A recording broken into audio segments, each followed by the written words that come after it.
It's your boy Mills from Mill City Boxing, home of the high level pro boxing media, the fighters channel, the trainers channel, the people's channel. El Borigringuillo del Boxeo. What's going on, people? What is going on?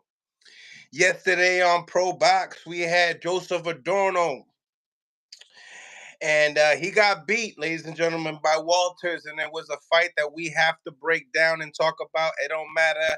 We got to keep it funky over here. It doesn't matter if he's Boricua or not. All right. I want to get the call-ins. Smash the like button, everybody on the YouTube as well.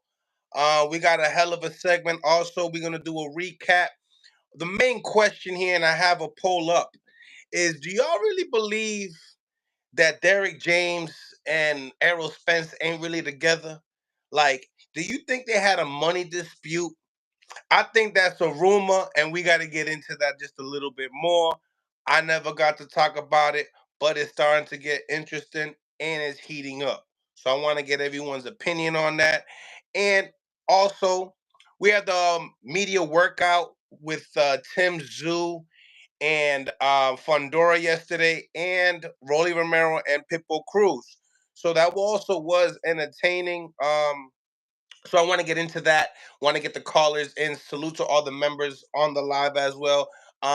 Do me a favor. What's going on, Jackie Hernandez? What's going on? Everyone on Instagram, just go out your way to YouTube. Smash the like button for me to improve the visibility of the show before we really get into anything.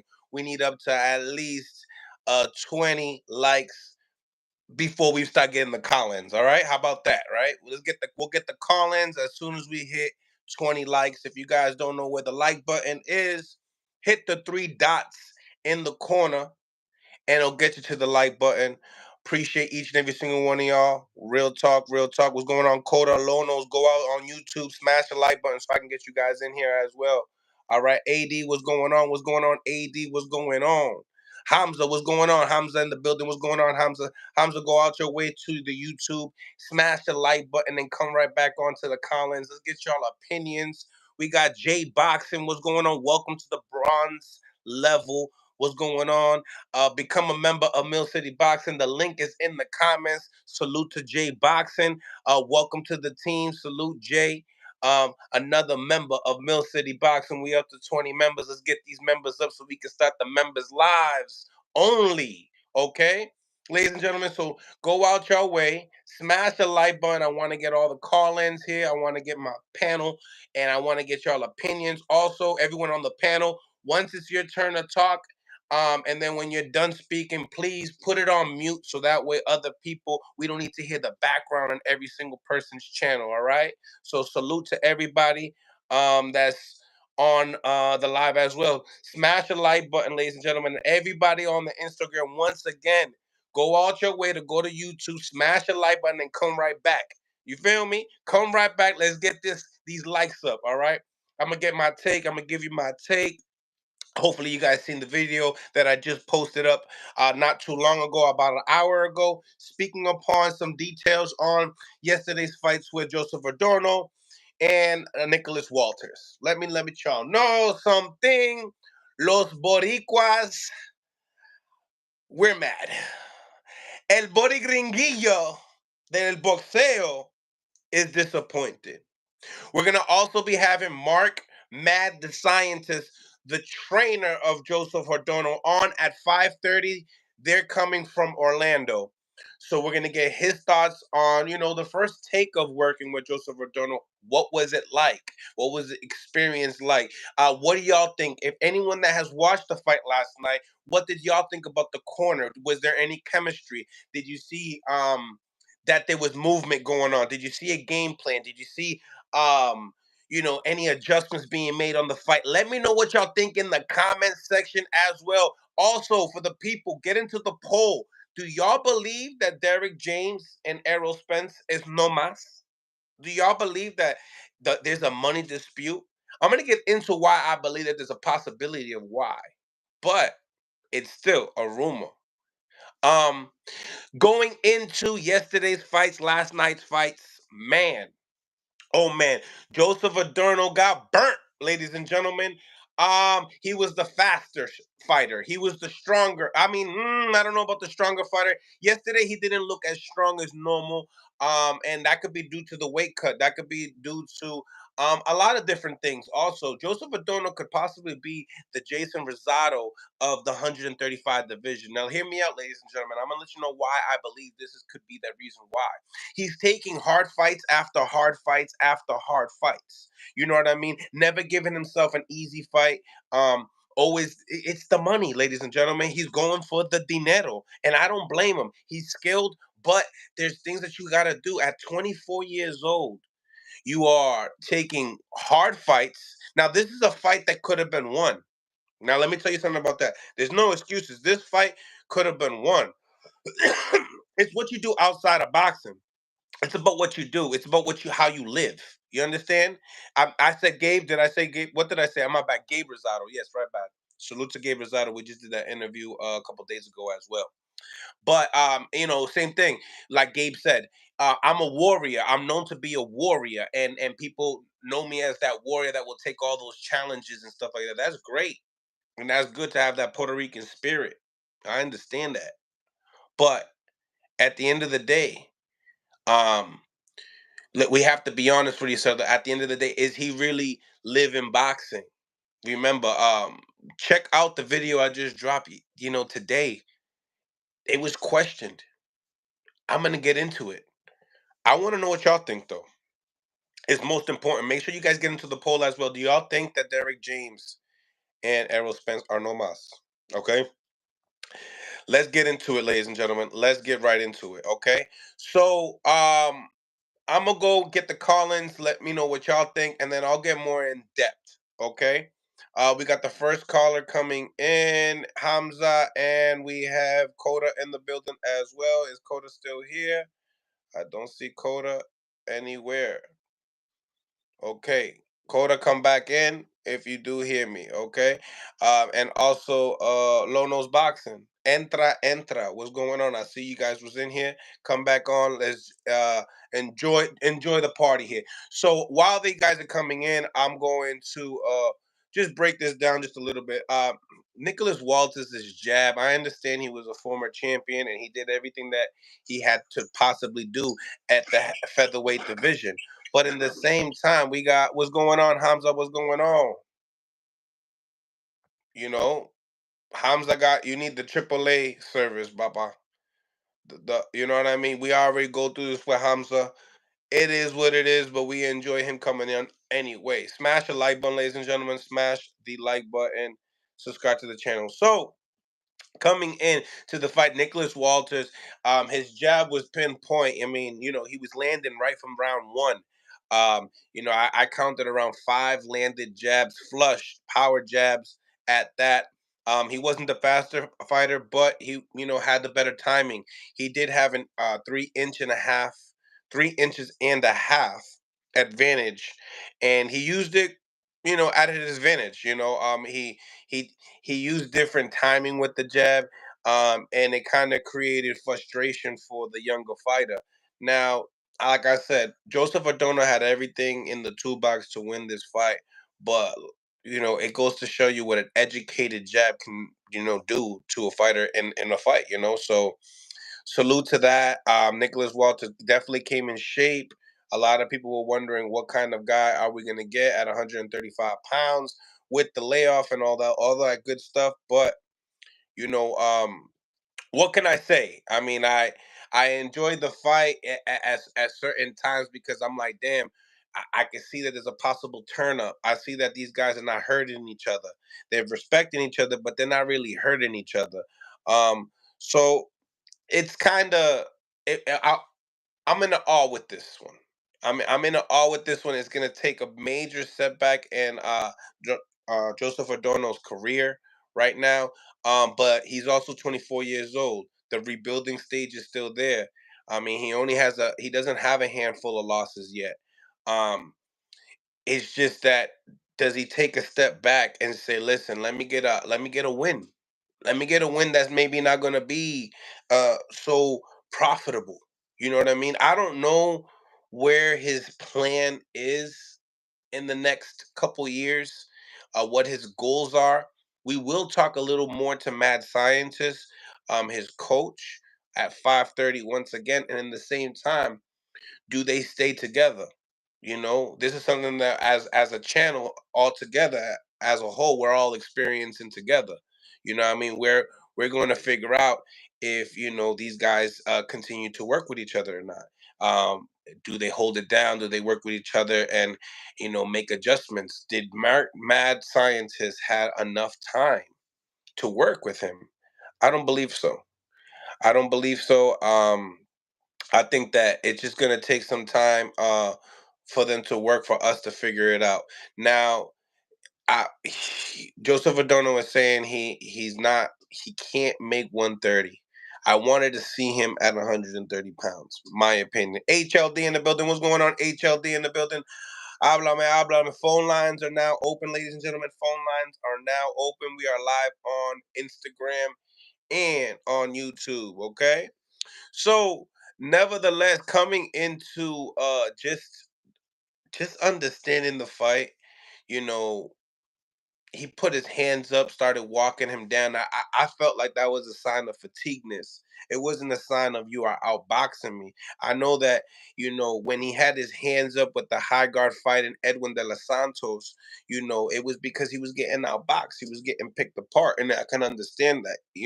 De los Santos was a sharper guy than Joseph Adorno. But in this case, Joseph Adorno was the sharper puncher in the fight, but he didn't have the timing that Walters had.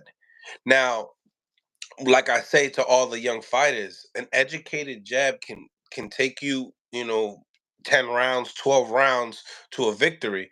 A nice educated jab, and you don't have to have you don't have to have the speed advantage. You really don't. All you really need to do is know when to implement it at times. You start to see when you make certain movements, lateral movements, back movements, forward movements, where your opponent is stronger at, where he explodes best at, where he explodes the least at.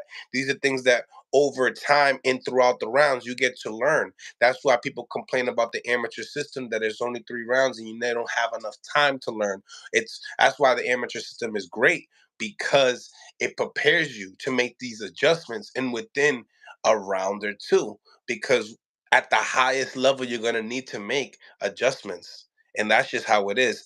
What I mean? We got Hamza in the building. Hamza in the building. What's going on? Is your signal good this time, brother? I guess not. Smash the like button also if you are on the YouTube channel. What's going on, Titus? Oh man, Titus, we got something to talk about. Smash the like button. Smash the like button, ladies and gentlemen, if you are on the YouTube channel. Um, Nevertheless, cutting into the fight itself last night, um, he didn't make any adjustments. He then the cheap shot. Did you see the right hand? Did you see the right hand that he gave um my man Walters? You know what I mean? And Walters, man, he took every shot there was, from the cheap shot to the best shot to every shot. Um, it just didn't look like Adorno was strong yes last night. Honestly, it just didn't look like he was strong, and he didn't have the focus. He didn't have a game plan. Um, Joseph Adorno needs a fight like somebody that is more evened up with him. A smaller guy that's not a huge puncher either. Because I think I think getting him right mentally is gonna be the way to go about this. So I'm thinking like a Jojo Diaz. I think a smaller guy, maybe around the same size, that punches around the same amount of punching power, that has around the same type of pedigree. It's a great fight. You can't complain. You have to admit, and I think that's a rebuilding fight, but that's also still a money fight. That's still a money fight because both fighters need that fight. Both fighters need a big win and a nice name to get them into that. You know what I mean? Contentions. Let's talk about getting yourself into the top 20. Let's talk about it. How do we get that? You need to get what? You need to be a notable name. You need to be a name that people are screaming about. No matter what, it takes one solid performance. It takes one solid performance to catch a promoter's eye. You know what I mean? Titus, tap in here because I got something to talk to you about. And yeah, I know it's gonna hit you. You're gonna love it. I'm gonna get on a few, my brother. Busy. I'm tuned in though. Oh, no doubt. All right, sounds good. Sounds good. Um, Nevertheless, getting into the fight one more time. Anthony to me, my opinion, I think Walters yesterday, I think he won every round. I think he won all 12. I think he won all 10 rounds starting with the jab, and it was it could have been a little bit more entertaining if we seen Adorno just let his hands go. And we see this a lot over and over and over with some of these younger fighters that necessarily don't take the craft seriously. And what I mean by that is just like, first of all, and I'm not gonna say that Joseph Adorno is not taking the craft serious this time, but there's also something as called being burnt out as a fighter. You can get burnt out like a fighter. If y'all tune into the interview that I did with Gabe Rosado, I love the interview. It only hit like 4,200 views. I don't know why. It should have hit more because it was. I hope the fighters could listen to that. I asked Gabe, what does that mean, being a burnt out fighter, and what stages did he become a burnt out fighter? Well, when if y'all remember, he fought Daniel Jacobson, beat him, which is a good performance. But then that performance leads him into a Munguia fight. But before that, he had some tough fights before that, right? And then in the same time, he goes in there with a guy named Sugar Shane Mosley's son, Junior, and it's a fight that he could win, and he actually loses. He actually gets outboxed by Mosley, and Mosley hurts him a little bit, even though Gabe's a warrior. You don't really see it, but you can see the respect. So he got burnt out. You know what I mean? He got burnt out, and that's a real thing in boxing. So I believe that that's something that was going on with Joseph Adorno's career right now. He's getting burnt out. Back to back hard fights, ladies and gentlemen. Back to back. He got the decision against Jacobs. No, he didn't. He got robbed that decision. Don't you remember? He got robbed that decision. Remember? What's going on, Hamza in the building? Hamza, your signal goodie? Finally got in, my brother. How you doing, Mill City? El Boricringuillo. You know, man, just doing a quick recap of what's really going down. Obviously, the topics are people talking about Derek James leaving Errol Spence. So I know we got to touch up on that. That's why I left up a poll. But obviously, last night's fights with Joseph Adorno and Walters was a disappointment. And I've been cooking on the situation. Now that I have you on here, let's let's let's really get into this. I mean, what's your thoughts on watching it? I know that you text me saying trash. Papa, first and foremost, I want to say Alhamdulillah, Rabbi Alameen, right? And Boricuas, Papa, lo meten en la cara así, uno se, como que you feel that. You know what I mean? I ain't in the ring, but I'm feeling that. Because I like the young bull. I really do. I dig the young bull. He got potential to be something in this game, brother. You know, and I'm gonna keep it on the level, right? Keep it funky, my brother. Keep it funky. I'm gonna keep it on the level, man. Congratulations to the dinosaur last night. Congratulations to the dinosaur. Nicholas Walters, 37 Mr. years old. Walton. Yo, all you up and coming fighters, all you young heads out there, educated jab es la esencia del boxeo, papi. It'll take you around the world. It's the essence, my friend. It's the essence. That lead hand, and he wasn't nothing special, bro. He was Papa. When I tell you the ball was there, nothing, no angle. It wasn't nothing crazy. It wasn't like the dude hand speed was off the hook. It wasn't like he was, you know what I mean? He was there. With the simple basics, Papa le comió lo dulce a Adorno. You hear me, my brother? I'm listening to you clearly, man. I mean, he's throwing the jab and he keeping his head straight there. You got mad scientists telling him, yo, from round one, yo, tuck in that chin, bro. Tuck in that chin, bro. What's going on, Titus, on the live? What's going on, Titus? Yo, man, what's up, brother? What's going on, man? I seen you in the comments, man. You were speaking upon, you felt like you was a little burnt out in your career as well. You could speak upon that as well, because at the end of the day, we got a lot of fighters that listen to the channel, and it's just like, it's a thing. Yeah, that's for sure a thing, because, starting off at the amateurs, well, in the amateurs in general, you're fighting all the time. You know what I'm saying? So it's more, you can have like more fun with the sport in a sense. It's more fun. But once you turn pro, it's business. It's a business. So like, as an amateur, you may fight every week if you want to. But as a pro, they slow you down, and now it's building you up, right? They're building the business, building the brand, building the fighter. But that's not always understood for the fighter. So now you're used to fighting all the time, so you're used to training all the time to fight all the time. Now you have to, still either be in the gym with no fight date. So that's one thing that could, cause some burnout. Then sometimes you could be on a win streak like me. I was 7-0 with Al Heyman. With signed to Al Heyman, and I was on the shelf for a year. So it didn't make sense to me. You understand what I'm saying? And at that particular time, I was 27 years old, 7-0.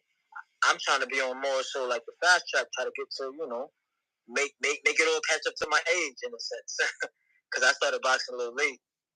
So, and those parts about it, and then they start forcing different fights before premature fights, and then you start looking at like, yo, what is these guys' angle? What's the agenda? Now, instead of boxing just being on your mind, training just being on your mind, you now start feeling the politics of boxing. You start feeling like the business is against you. You start feeling all these, now your mind is all over the place. 75% of boxing is mental. So you got to be in the game. You got to be locked in, tunnel vision 24/7. So whether you have a fight or not, so sometimes these things cause burnout. Sometimes fighters like me, for example, what fight was it? What fight was it that you felt like you was burnt out when it was all said and done? All right. Was it the Chris Colbert fight? No, the Chris Colbert fight kind of opened my eyes to what I was really involved in, what type of sport I was involved in, and what was really going on. It kind of took the covers off of my eyes, like, yo, this is really a grimy sport. You know what I mean? You got to understand this business. You got to move in strategy. My next fight after that, my coach at the particular time kind of told me the guy was a bum. So I tried to hurry up and get that loss off my thing, get off my mental. So I hurried up. I was at the gym for a little bit. Then I hurried up. I took another fight. Everybody said, not everybody. My coach at the particular time said he was a bum. And I trusted my coach. So I took the fight. And come to find out, end up fighting some Pan American champion. They posed me as the A side the whole time. And I came out first, which means I'm B side. So now boom, now my eyes is awakened to the game even more. So now I'm kind of turned off from the game a little bit, right? But I know my love for the game, and I know my passion, and I know I could be a champion. So 2 losses back to back, I continued, right? Continued. Then I went to more local level fights. I got 2 knockouts in a row. 2 knockouts in a row. I got some of my local fans. That's what Joseph Adorno needs right now, right? gotta go local. You know what it is? The game and the people and the media, they try to Come on, Titus. Look. money too, but it's the money too, but the main event for tonight, for last night. Yeah, that's good bread. You know what I'm saying? You could do little local shows. Like every show don't gotta be the HBO Showtime show. Like me personally, like if I decide to step forward, I don't think he made $100,000. He might have made $100,000. Yo, man, you know what? Sometimes it's not always about the money right now. Just stay busy, stay active. Get you a nice little win. Get you some experience in there. Get you a style that you have a little problems with, but you know the guy can't crack an egg. It's about strategically moving. So all of these ups and downs and these low points taught me strategy. You know what I'm saying? Mm-hmm. But now, rest in peace, Patrick Day, my brother. He passed away in the ring. October 2019. Rest his soul. You know what I'm saying? Much love to the legacy that he upholds and things like that. And then 2 months after that, I decided I got an opportunity to fight Kobe Abridi on the Charlo undercard. So that's December 2019. So I get to the ring, the Barclays Center. This is right after 2 knockouts. So I'm like, all right, I'm about to get this dude some work. And then I'm right back. And I'm right back where I belong. You know what I'm saying?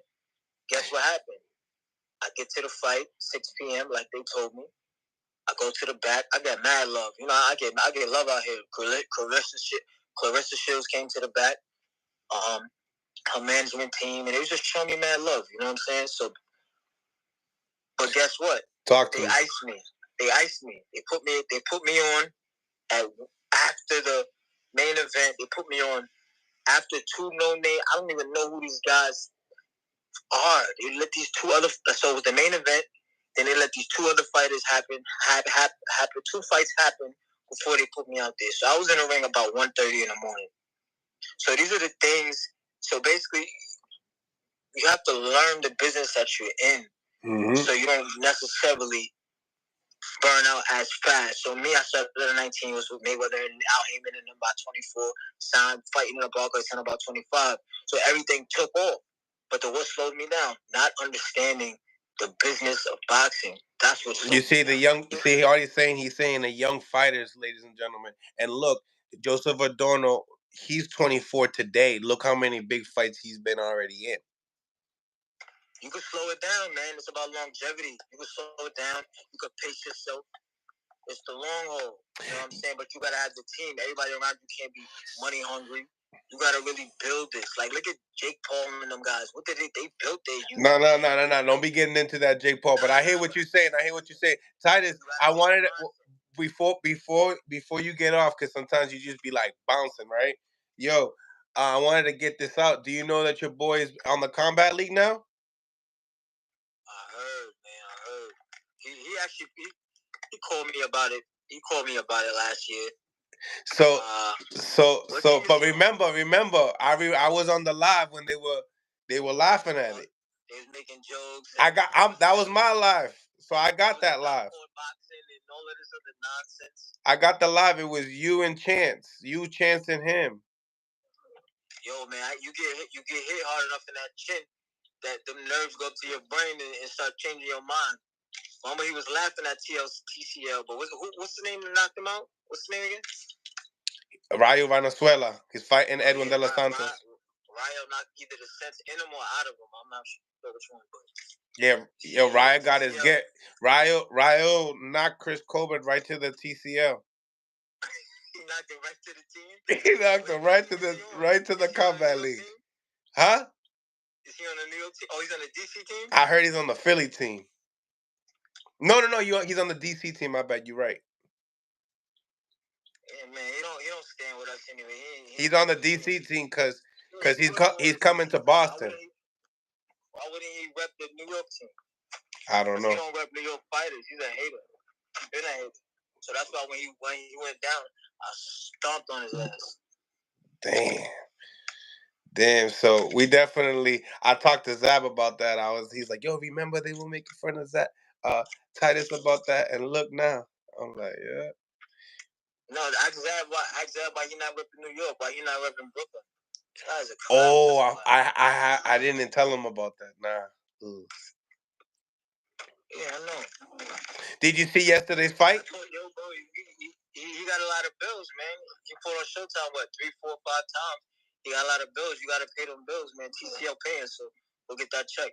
You know what I'm saying? So when I told Zab that he's like, hey, maybe Titus could get that get back on the TCL.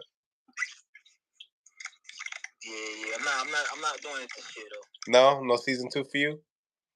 Nah, no season 2 for me, man. I'm more in alignment with you saying with the first conversation. Gotcha. Couple locals, and then my connection, my network. You gotta have a network in this game. You know what I'm saying? Big facts. So you know how it go.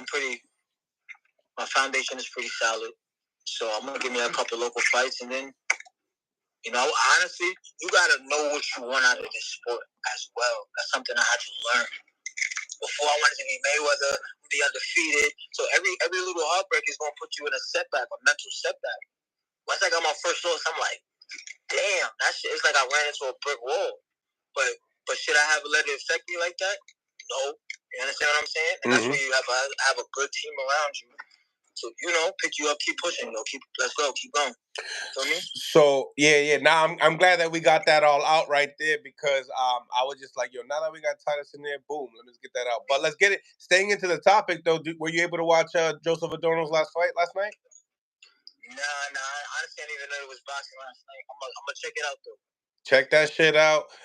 What you think about Derek James and Errol Spence, and then Hamza? I want to get your thoughts on the fight as well because I don't want to go right off a topic and stuff like that.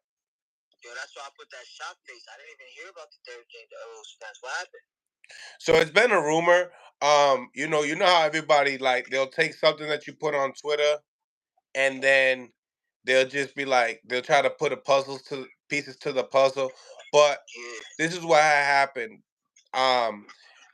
Najee did an interview with Derek James, and he said, "When's the last time I talked to Errol Spence?" And he said three weeks ago. But within that 3 weeks, the rumor had happened. Now people are talking about, Derek. Now I'm looking at this like Derek James has gotten the big payday purse with Jermell Charlo in that Canelo fight. Yeah.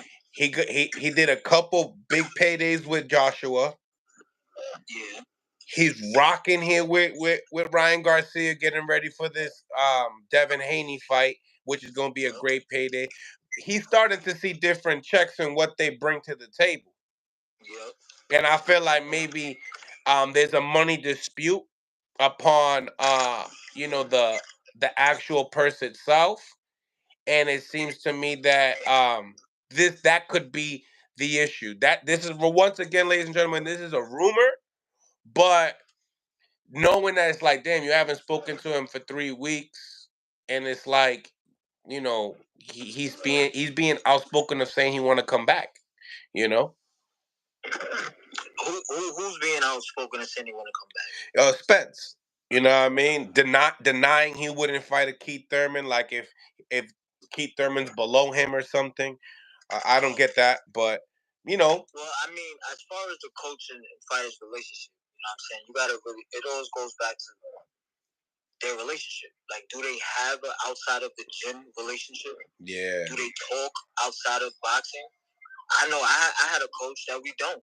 We never spoke outside of boxing. But then I had another coach that we talk all the time. Yeah. So, you know what I mean? We could be outside looking in, judging stuff. But, I mean, I put up a funny post, too. I'm like, because when they put up that Ryan Garcia shadow boxing, he was looking crazy. And Derek James had that face on. So I was like, yo, it's all looking like just checks now for Derek James. Or whatever. Yeah, my boy Coda in the comments saying that, and I heard that same thing, that he's suing Spence. So I think that's how the rumor came about. But then, so they put in that rumor, and then when Spence said, "I gotta look for a new home," on Twitter. Okay. And now they're putting those things together, and then they're saying that, I haven't spoken to Spence in 3 weeks. So now they're like, you know what I'm saying? Yeah, trying to connect the dots. Okay. I mean, the only way you'll be showing him is if Errol Spence agreed to contractually agreed to pay him a certain amount. He didn't pay him for that.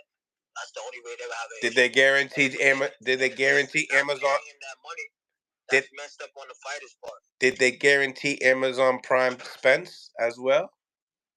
Like, yo, we still got Spence. You know, we got Canelo, we got Spence, we got Tank. Like, this is who we got, and they sold that. You know, now Spence is like, yep, now it's my time. Man, interesting. Yeah, man. If he does sue him, what do y'all think though? And Hamza, get into this one as well. I'm sorry. And then because I'm like this, you know, Spence kind of opened up the doors to get all these other paychecks. You feel me? Like, what I see, bro, what I see at the end of the day is got to come. Titus, can you put it on mute? I got you. Yeah. Somebody ain't get paid, man, and when money's involved, you know, you give your word, whatever's on contract, yo, this is for you, and it didn't show up at that, you know, when he signed that check or he didn't get some of that money, it's going to be drama. At the end of the day, you do some work, you know what I mean? You want to get paid for it. You know what I mean? You train the boy. They got history. So all of a sudden now, I mean, our history is going down the drain over some cheddar. You understand what I'm saying? You know, money is poison, man, sometimes. You know what I mean? When you get to a, you elevate to a level. Now you bringing in that loot. And now you think and you walk and you talk in a certain way. Now, you know what I mean? I mean, I know, you know, maybe Errol Spence ain't really, you know, cocky like that. I mean, I don't see him as being real arrogant. But when it comes down to that money, man, things change. People change, bro. I think it all starts at the beginning. Salute to Edwin de los Santos on the live as well. El pana mío. Let's get him on here as well because he got a fight con Rayo Venezuela. Y tenemos aquí a alguien que habla español también. So, echa para acá, Edwin.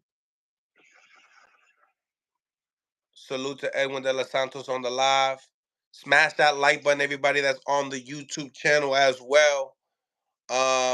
So yeah, getting back into Joseph Adorno's performance yesterday.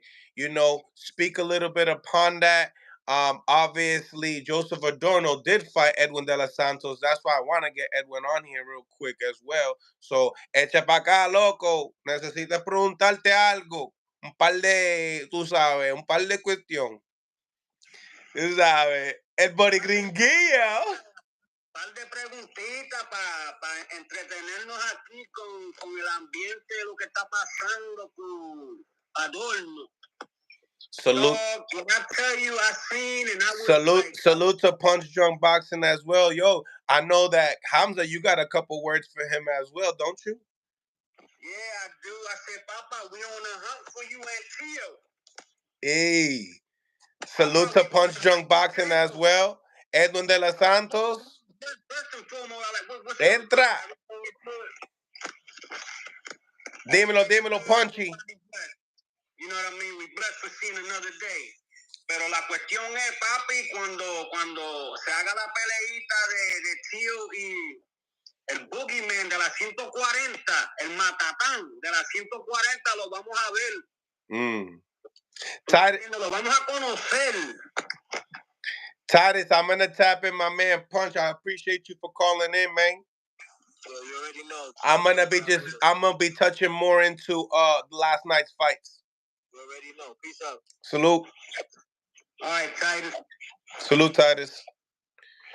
We got el pastor del boxeo. Tenemos aquí Coda también. De los Santos se fue. Let's get on this Adorno, though, bro. Let's finish up with this Adorno. We got Coda up in here. Adorno, man, I was campaigning for the young fella, man. I really got hurt last night, Papa. See, when you put your heart into this sometimes, and you know, your people, boy, they defraud you, Papa. you feel like, yo, the nigga let me down. We got Coda in the building. What's going on, Coda? Nosotros estamos hablando de. Oh, never mind. It's not Coda. It's Punch Drunk Boxing. Vaya. Dímelo, mi gente. Vaya. ¿Qué estamos hablando hoy? What are we talking about, my friends? Everybody, what happened? Yo, estamos hablando del boxeo de ayer, pero tenemos aquí un Subriel Matias, like not like a big hardcore Subriel Matias fan. I'm talking about a guy that put me on with Subriel Matias. You feel me? We got Hamza in the building, Punch Drunk in the building, Coda in the building. Salute to everybody on the live on YouTube. Smash that like button. All I expect is, guys, if you have a loud background, just put it on mute so everybody can talk. We in the building. Let's get this debate on. So you one of the tools of the Subriel Matias fan that came under a rock. I get it. You know, it was all right. Okay, we got Subriel Matias fans coming out the rock. You feel me? You know, it's good. I like the hype. I like the fight. You feel me? I mean, it's not no Tio from Lopez worthy fight. You know, he already done it. He already done it at 135. Do it at 140. He's a lineal. No. He got a belt. It's a little He got a belt. Don't be playing games. No, it's a little. Stop acting like you're acting like him, like he's about to be retired and shit. Salute to Zab Judah. He says Haney the king at 140. Salute to Zab. Zab, you tapping in or what, baby? La crema. Subriel, el matatanillo Matías, papi. So, I like this live Coda because we got Zab here that's rocking with Haney. We got Hamza that's rocking with Matias. We got Punch Drunk Boxing that's rocking with Tio. We gonna stop Haney. The 140 division is rocking.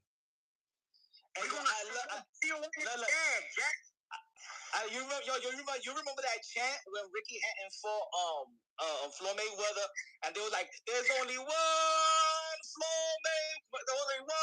Tyson Mayweather, only one. No, it's only one Teofimo Lopez, lineal champion in the 100+ year sport. 1923, the lineal champion was regarded as the best, as the man. Déjalo. Yeah. Nobody talk over nobody. Let's get it. Espera. If we gonna say that anybody don't get emotional, Hamza. Relax. Let him talk. I gotta talk loud so y'all can hear me. No, I know, but you're trying to talk over people. Remember, we on YouTube. They got the audio. They're trying to hear some shit right now. If anybody, go ahead. No. Yo, cook, because he likes to talk over people. He does it to me all the time. Dale. If anybody is trying to say they're the man at 140, that means that the lineal championship belt ain't ish. If we ain't gonna respect the lineal, then we're not gonna respect the sport. You feel me? We gotta respect the sport, or there won't be no sport. Teofimo Lopez is the man to beat. I don't give a damn if y'all fan of Matias, of Haney, of Ryan, of Gary, of Barbosa, or Montana Love, or Michelle Rivera. The man is Teofimo. Rolly, El Viejo de Barroso, El Viejito. If you don't have the lineal, you ain't the man. The man is Teofimo Lopez. Let's bring respect to the sport. Let's bring respect to the sport. Let's bring more respect to the sport. Papi, vamos al grano, que firme y vamos a cocotear. That's it. Que se deje de pendejar. Vamos al grano. Lo vamos a matar, papi. So you got nothing to rebuttal with that, Hamza. You think that, him being the lineal champion and all? He can be lineal. He that night, we're going to show and prove what you made of for real, Papa. Porque esta presión existe con usted. You ain't dealing with Josh Taylor. You ain't dealing with Pro Grace. You ain't dealing with... Oi! Papa, he threw shots at Tio and Haney in the same time. Did you see that, Coda? Papa, you dealing with an animal for real. A real animal. Un animal. Okay. Papa, una bestia. Y dime quién animal que le ha ganado el tigre. Dime quién animal le ha ganado el tigre. ¿Quién es el animal que le ha ganado? Ergashev. Está ganando a todo de Subriel to be. No me hable de fantasy. No me hable de fantasy. No. Háblame a quién le ganó. A todo europeo le está ganando. A todo europeo. ¿Cómo se llama? Dime un nombre. Papi. Dime un nombre. Papi, el nombre. Papá, si le tiran los nombres que nadie quiere pelear. Mentira eso. Mentira. Ponce. ¿Quién es Ponce? Hablar en inglés, coño. This ain't the novela channel. Ponce, he beat the shit out of Ponce. Slumped him and retired. Yeah. A hell of a fighter. He was undefeated. Right? Ergashev, a hell of a fighter. He was supposed to be a killer. Slumped him. He done curved out 5 of his last opponents, bro. I like it. You know, a lot of high profile fighters in the beginning, they were slaughtering their old opponents as well. But I want to hear what champion he beat, what former champion he beat, what elite fighter he beat. Teofimo Lopez. He gotta stop ducking the boogeyman. Yeah, ducking. Sign the contract. He didn't sign the contract. Ducking the boogeyman, dog. He ain't signed the contract, but he got a contract. En la manita le dolía, ¿te recuerdas? La manita, papi. Papá. Yo, se van a ver y se van a desear con esa manita. Eso es un machetazo. His hand hurted. Yo, I mean, proof is in the pudding. He took a picture of his hand like, Papa, con una mano nada más, I made the bull curl out. Hey, yo, I can take a picture with my hand too. Pues vamos a ver. Now, we got Super in the building. It's all good. I can't wait. I can't wait for the There you go. I can't wait. We got Team Haney in the building. We got Team Matthias in the building. We got Team Tio in the building. I'm on my side. All right, ladies and gentlemen. Now we got Zap in the building. Yo, no more Spanish. Let's get into this right now.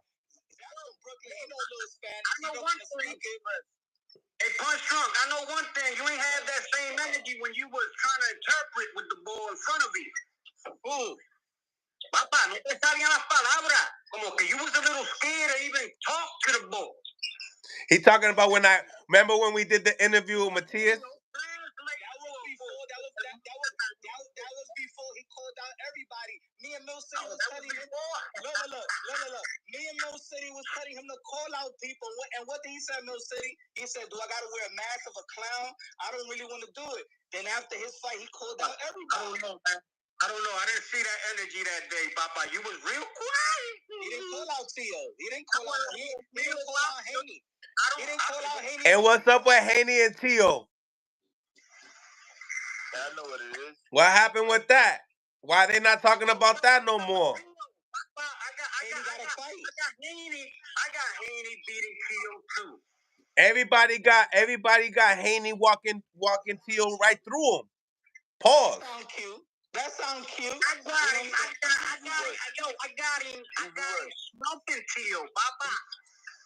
You know what they say? Ryan got me thinking I'm gonna do mad push-ups online.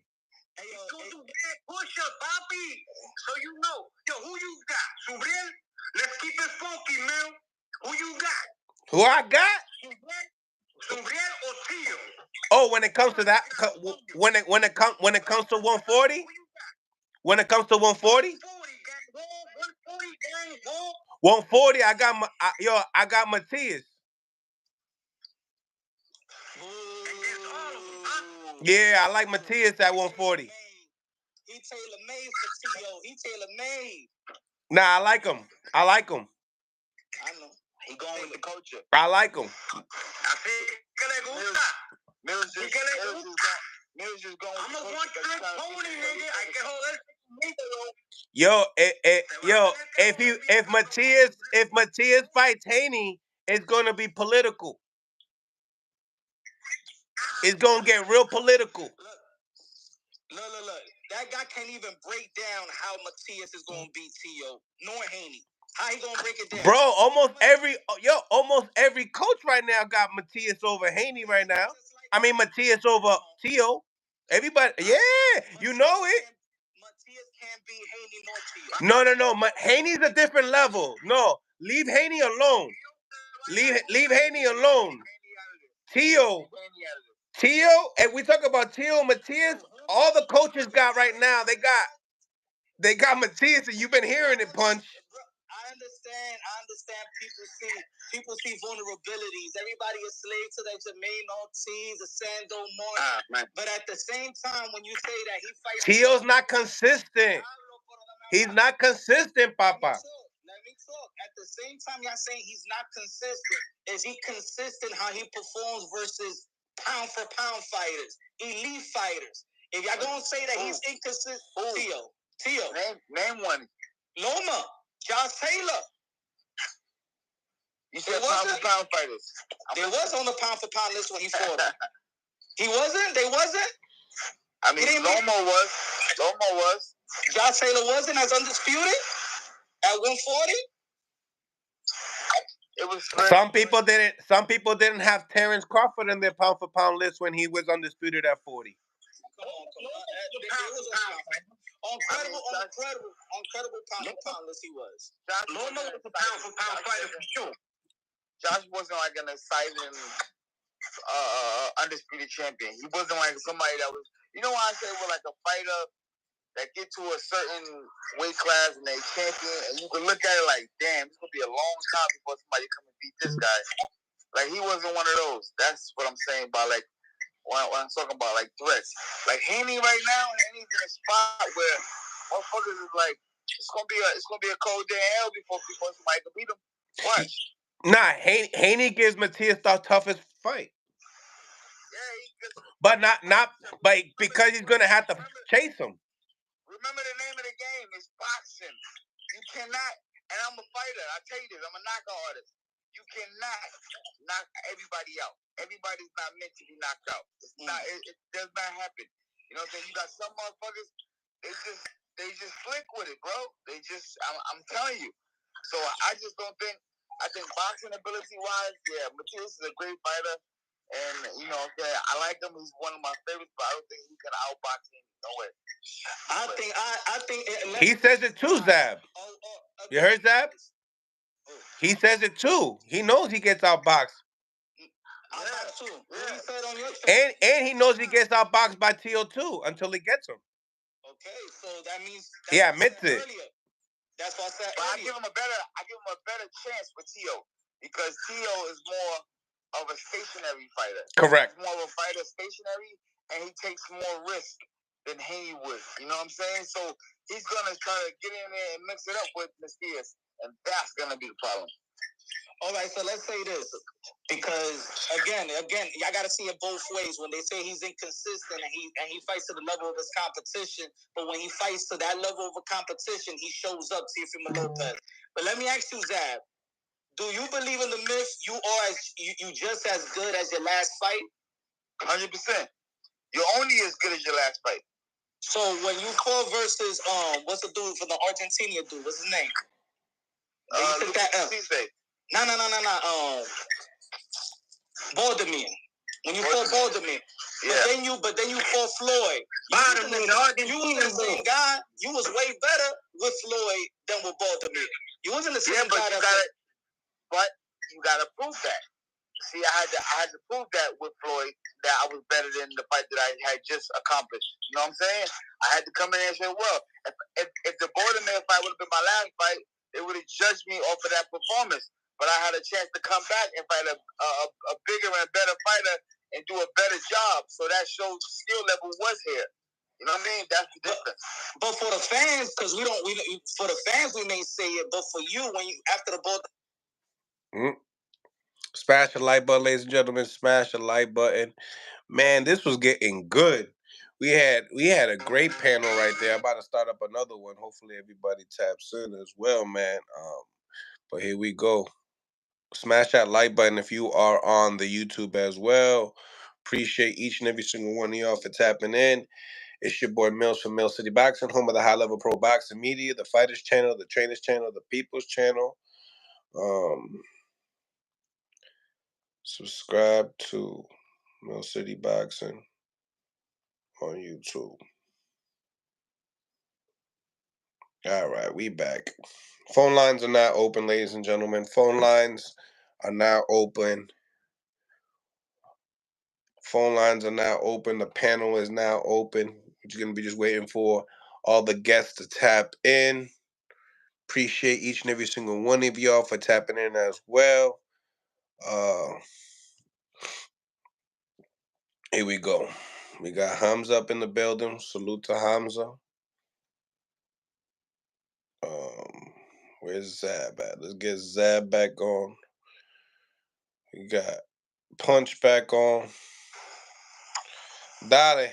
We got Punch and we got. Vaya, quiero mangú, nigga, I'm hungry. No, you don't need mangú. Yo le voy a dar mangú a Tío Fima López. Tú verás lo que va a hacer al mofongo. I want some mangú, papi, yo quiero mangú. Mangú con la cebolla colorada, ¿tú me entiendes, papi? Hey, yo, salute to Henry Garcia on the live as well. Salute to Henry Garcia. Let's be real. Got a big fight with, Ryan Garcia and Devin Haney. Shout out, Pops. Henry.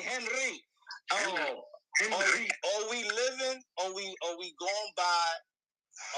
by the moment of Jermaine Ortiz? Because this is what it is. After Josh Taylor, ain't nobody was saying nobody would beat Teofimo Lopez at 140.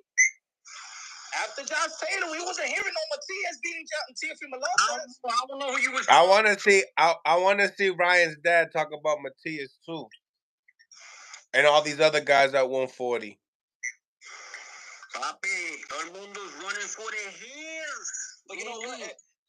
It's good like that. You know why? Because it's like T.O.'s always the underdog in the big fight. So he's always going to have to prove. Who's going to be the favorite? T.O. Matias? Put Matias as the favorite. We don't know what happens when T.O. is the underdog. Matias is the favorite, bro. Matias is going to be the favorite to crush that ball. Matias haven't proved to you nothing. At the highest level. I only make niggas quit. Nothing. Yeah, at the lower level. I only make niggas quit. At the lower level, yeah. I only low level killers. Undefeated killers. At the lower level. Claymore, you know what we talking about? You know what the subjects are? I think you talking about with the war. I heard the conversation about Matias was real. Yeah, because we got. You know what I mean? We ain't talking Brooklyn, nigga. We talking. So listen, listen. I want to know. We got Henry. Yo, Hamza, can you relax? Yo, we got Henry Garcia on the live, man. Henry, can you tell us what's the updates with Ryan Garcia? How's he doing, man? Let us know what's going on. He's live right now. I see him. He's live right now, yeah. Who, Ryan? You talking about Ryan or Henry? Henry's on right here. Let's go, brother. We're going to KO Mark. My words, Haney is going to be running. Let's go, Henry or Ryan or whoever on it. Hold on, Hamza. Let's see if Ryan's dad want to come and chop it up with us on the panel as well. You know what I mean? That's a big fight, April 20th. You know what I mean? New York City. Brooklyn. See, that's another fight that, on paper it could mean something else, but they know each other more than anybody else. People could break it down like, Devin is going to beat Ryan just because of the momentum that Devin Haney has. but nobody knows Devin like Ryan, and nobody knows Ryan like Devin. So it's going to be an interesting matchup. I think I'm going to tell you the truth. I don't think Ryan knows Devin no more like that. I think Devin's evolved and hit different levels since the last time that he fought. And if he fights Devin like he's the Devin that he fought, in the amateurs or even early in the career, he might be making a mistake. I think there's a good chance that that there's more of a disconnect than we might want to admit. That he might be, he might overplay his hand a little bit. I just think Devin has just been elevating, man. I just think Ryan hasn't been. You know what I'm saying? Ryan, and not because Ryan can't, but I just think he's been focused on a lot of things outside of boxing for too long. I think he's behind now. He's officially behind his generation. You know what I'm saying? Where he's supposed to be. Other than the Gervonta Tank Davis fight, where did Ryan Garcia look bad? Well, I didn't like the way I didn't like what I was seeing in the Oscar Duarte fight. You know what I'm saying? I know people like what they saw, but I think Oscar Duarte was there to be hit. I think he was just walking him down, and it just took him out a certain amount of time for Ryan to get that confidence to kind of start sitting on his punches and understanding what was going on. I think Ryan was just nervous for the first couple of rounds in that fight, just how Oscar Duarte was stalking him. The last time I seen Ryan, but he gets the job done though. Yes, no, 100%. He got the job done, but once again, with a fighter that was there for him to do what he wanted to do. Hold on, let's read Henry Garcia's messages. If you only knew how hard Ryan hits, you would think twice about saying this. I know Ryan hits super hard. Hold on. Let me read the next one. So he will knock him out. He hits harder than Haney. He does hit harder than Haney. I agree. So there's where I think that's where the major factor, as far as where Ryan's confidence level is in this fight, is I think is that as well. But go ahead, speak your mind. And Henry, also, I left the panel open, Henry, if you want to just come in and chop it up with us. I didn't say Jermaine Ortiz was running from T.O. I told you. As a matter of fact, I'm on record as saying I thought Jermaine Ortiz beat T.O. You know what I'm saying? Yeah. You know what I'm saying? I'm sorry, Punch. I'm sorry. It's true. Honey, bring me a drink. It's true, honey. You know what I mean? I don't know what you said. I said that. I didn't say that. I think there's more expectations though. Even though that Devin Haney probably got the better wins and resume and more accomplishment, I think there's still more expectation based on performance when it comes to Ryan Garcia. It's just like, look, he got criticized for his last fight. He knocked the dude out in the 8th round. You know what I'm saying? I didn't see Duarte winning that fight, or even close to winning that fight. But when we see Devin Haney implement his power and puts down Regis Prograis, everybody had their mouth open like, oh my God, Devin Haney, he got power. Where? But Ryan Garcia does the same shit that Devin Haney did, but it's more like all we remember was the California road. You feel me? But in all reality, I think Ryan Garcia still has more expectation based off performances, in my opinion. I think it's going to be an interesting fight. I think Devin Haney, has he grown? I think he's taken more risks than before. We saw when Lomachenko actually took his weapon, his jab, and he went to the body and stuff like that. He had to find some new things, and he came with a victory, which a lot of people did feel like he lost the fight, but it was a great fight, growing experience, and I think that he's sitting down on his punches and risking it more and getting stronger. But Ryan Garcia, again, he's still implementing the power, still knocking people out outside of Gervonta Tank Davis. I mean, I think that he's been good as well. So now reading Henry's comments, so we can go and engage with him as well. It's not about just let's bring the conversation for the boxing world. All right. So one punch is going to change the game, Henry says. Now he also says people are forgetting Ryan is 25 years old, not 34 or 35 years old. Okay. Now let's rebuttal off of some of the things that he is saying. Now I can do live because I'm going to be working with Ryan right now. Okay, Henry, no problem. Hopefully you can join us in the future. Okay. Oh, I see you now. But we appreciate you coming, and you can obviously be in the conversation in the comment box as well. So rebuttal on what Henry's saying. As far as the age, the one punch changes it all. Let's get into it. I mean, but that's what it's always been with Ryan Garcia, right? And just it's to me, just whenever I hear them speaking that way, I think one trick pony. I never hear nothing else, right? Like, you guys just don't know. He punches hard. Yo, watch out. He punches hard. That's all I ever hear. So, okay, I know he punches hard. Tank knows he punched hard, and, you know what I'm saying, was able to get right up underneath that hook and use it against Ryan Garcia. And also, when he gets nervous, he tends to throw it too much. He tends to overcommit to the shot, like almost like he has nothing else. So, I mean, according to Henry Garcia, Devin Haney needs to be aware of a left hook. We're all aware of that. So where's the evolution? Where's the change? Where's the tools in the box? What else does he do besides the left hook? Shout out to his left hook. Shout out, by the way. I acknowledge it. Good. I think everybody. I think certain fighters get their traditional punch, right? Like Trinidad. I mean, Oscar De La Hoya was the left hook, but Oscar De La Hoya had more than that. But that was just the punch that was Mike Tyson's uppercut. But he had way more weapons than that. Ryan Garcia has showed this plate of his right hand versus Emmanuel Tagu. His last fight.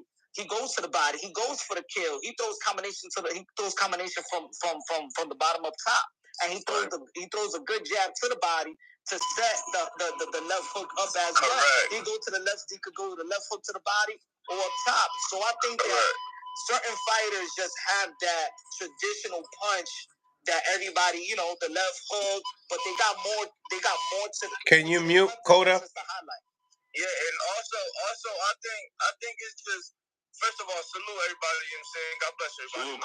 Salute Coda. Good to talk to you. I think it's also with Ryan. Is the inexperience. You know what I'm saying?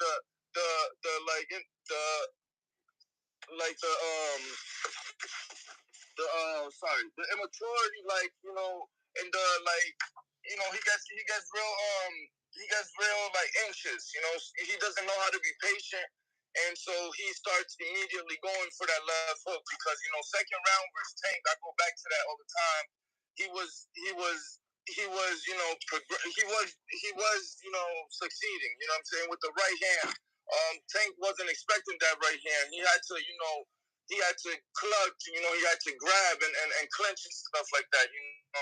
I think it's just like him thinking that Tank was and what he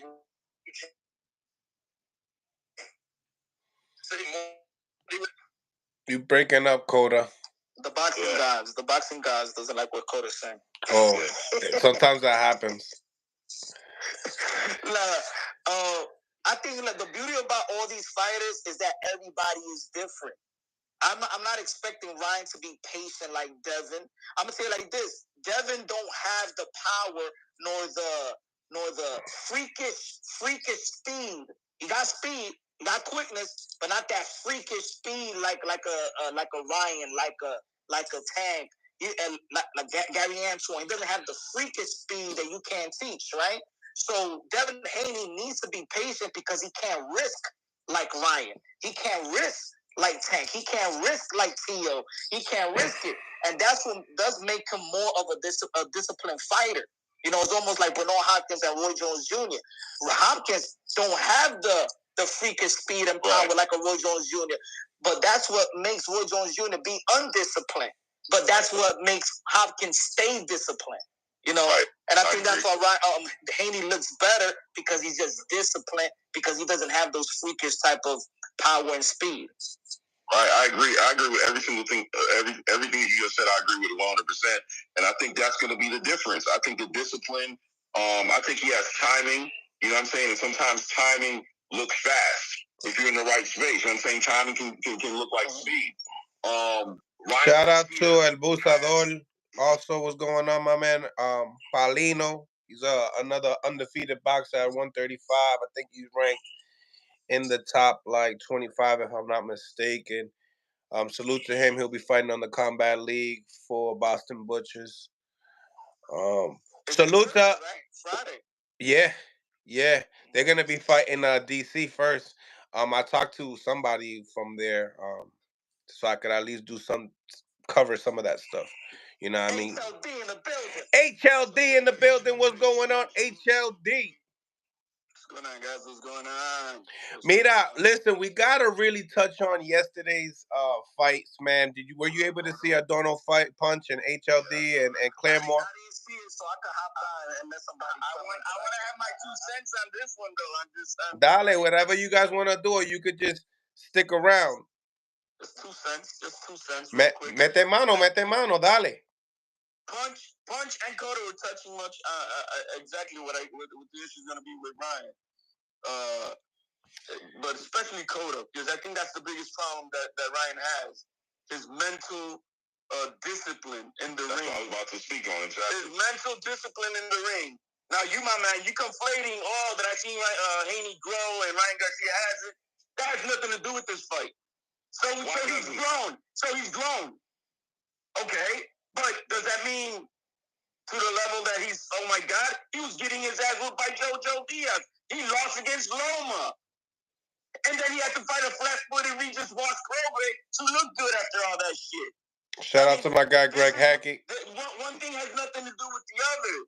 My thing is that if Ryan Garcia wants to be disciplined, not to be the dumbass knucklehead and say, let me just go for it, and like he did with Tank, because what Cotto was saying, he tried to be politically correct. He was being successful. No, motherfucker, Ryan was beating his ass.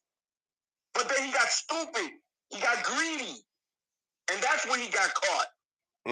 But he was putting it on Tank. So that's the biggest problem that Ryan Garcia had.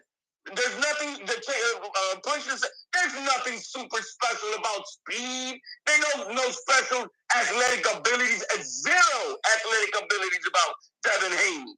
SBS. What? An old little Loma was beating his ass. SBS. Diablo. Te pasaste, coño. Wow. Yo, things were sounding good, and then you went, woo! Devin Haney, he sticks to the game plan. The young man is disciplined. And when you have that, those things at this elite level will make you overachieve many a times. But is he... let me see him. Why did he right now avoid Sandor Martin, bro? He had to pay step-aside money for Sandor Martin. When has Devin Haney faced a runner like a Sandor Martin? When? When has he fought? When? He hasn't. So everybody talking all this shit about Tio, but Tio's the only one taking 8. It doesn't matter who the fuck you are. I'm going to take it. Everybody else is cherry-picking flat-footed fighters that'll make them look good, or whatever style that they have that'll make them look good. They're not trying to just say, you know what, I'll take it. I don't give a fuck. They're not like Tim Tszyu. Tim Tszyu didn't say, nah, man, I'm not fighting that 6'6" fucking tall motherfucker. Hell no. See, Tio's just like Tim Tszyu. He's like, bring it. I don't care. Let's do it. Everybody else would be running from the fucking facts that they do not want to fucking face what they want to fight will make them look good. Like a Terrence Bud Crawford. He knows what he's picking. He ain't trying to fight the fucking, no. I ain't gonna fight no boots. What fucking excuse is there? Because that motherfucker is a different monster. And I've never faced a fucking, he talking about hit and get hit. Motherfucking Crawford, when have you faced a fucking slick fighter in your life? When? Look it. Listen. HLD, tú estás hablando. Okay, let's get into it. What you got to say, Clay? Okay, we're talking about... Matias is on that same shit, too. Oh. Listen. We're talking about a lot of things at one time, right? So I'm just going to go back to the Ryan Garcia thing. I'm just going to keep it centralized on him, right? Ryan Garcia has... You can see nobody can dismiss 200-plus fights as an amateur, right? So to act like he can't box or he can't fight or that he's just not as good or all these different things, it's not about that. What it comes down to is the discipline. When the pressure gets up on him and he starts feeling some kind of way, his instinct is to go wild. It's to get off the game plan and take a bunch of chances and let him go with the left foot. So we can't dismiss discipline as if it just happens to be like, the only reason he's that is because he's disciplined. Yeah, right? That's a huge part of the game. And that's what separates Devin Haney from Ryan Garcia. And that's the only thing. And that's what makes the difference between a win and a loss. You know what I'm saying? You can say however Ryan Garcia was looking against Gervonta Tank Davis in his moment when he was looking the way he was looking, but ultimately, what happened? And the question is this a fly-by-night, just a one-off situation with Gervonta Tank Davis? No. We're going to have to find out on April 20th if he's fixed this. Because if he had to fix this, you guys are going to be back here talking about how Ryan Garcia was doing great, but Devin Haney wanted to fight because of something Ryan Garcia. No, Devin Haney's only going to win this fight because he's running. Because that's exactly what we don't know that. This fight. You know what? Man, Regis is a slow walk for last 45. He's in the same boat as One at a time. One at a time. Regis is in the same boat as Zepeda.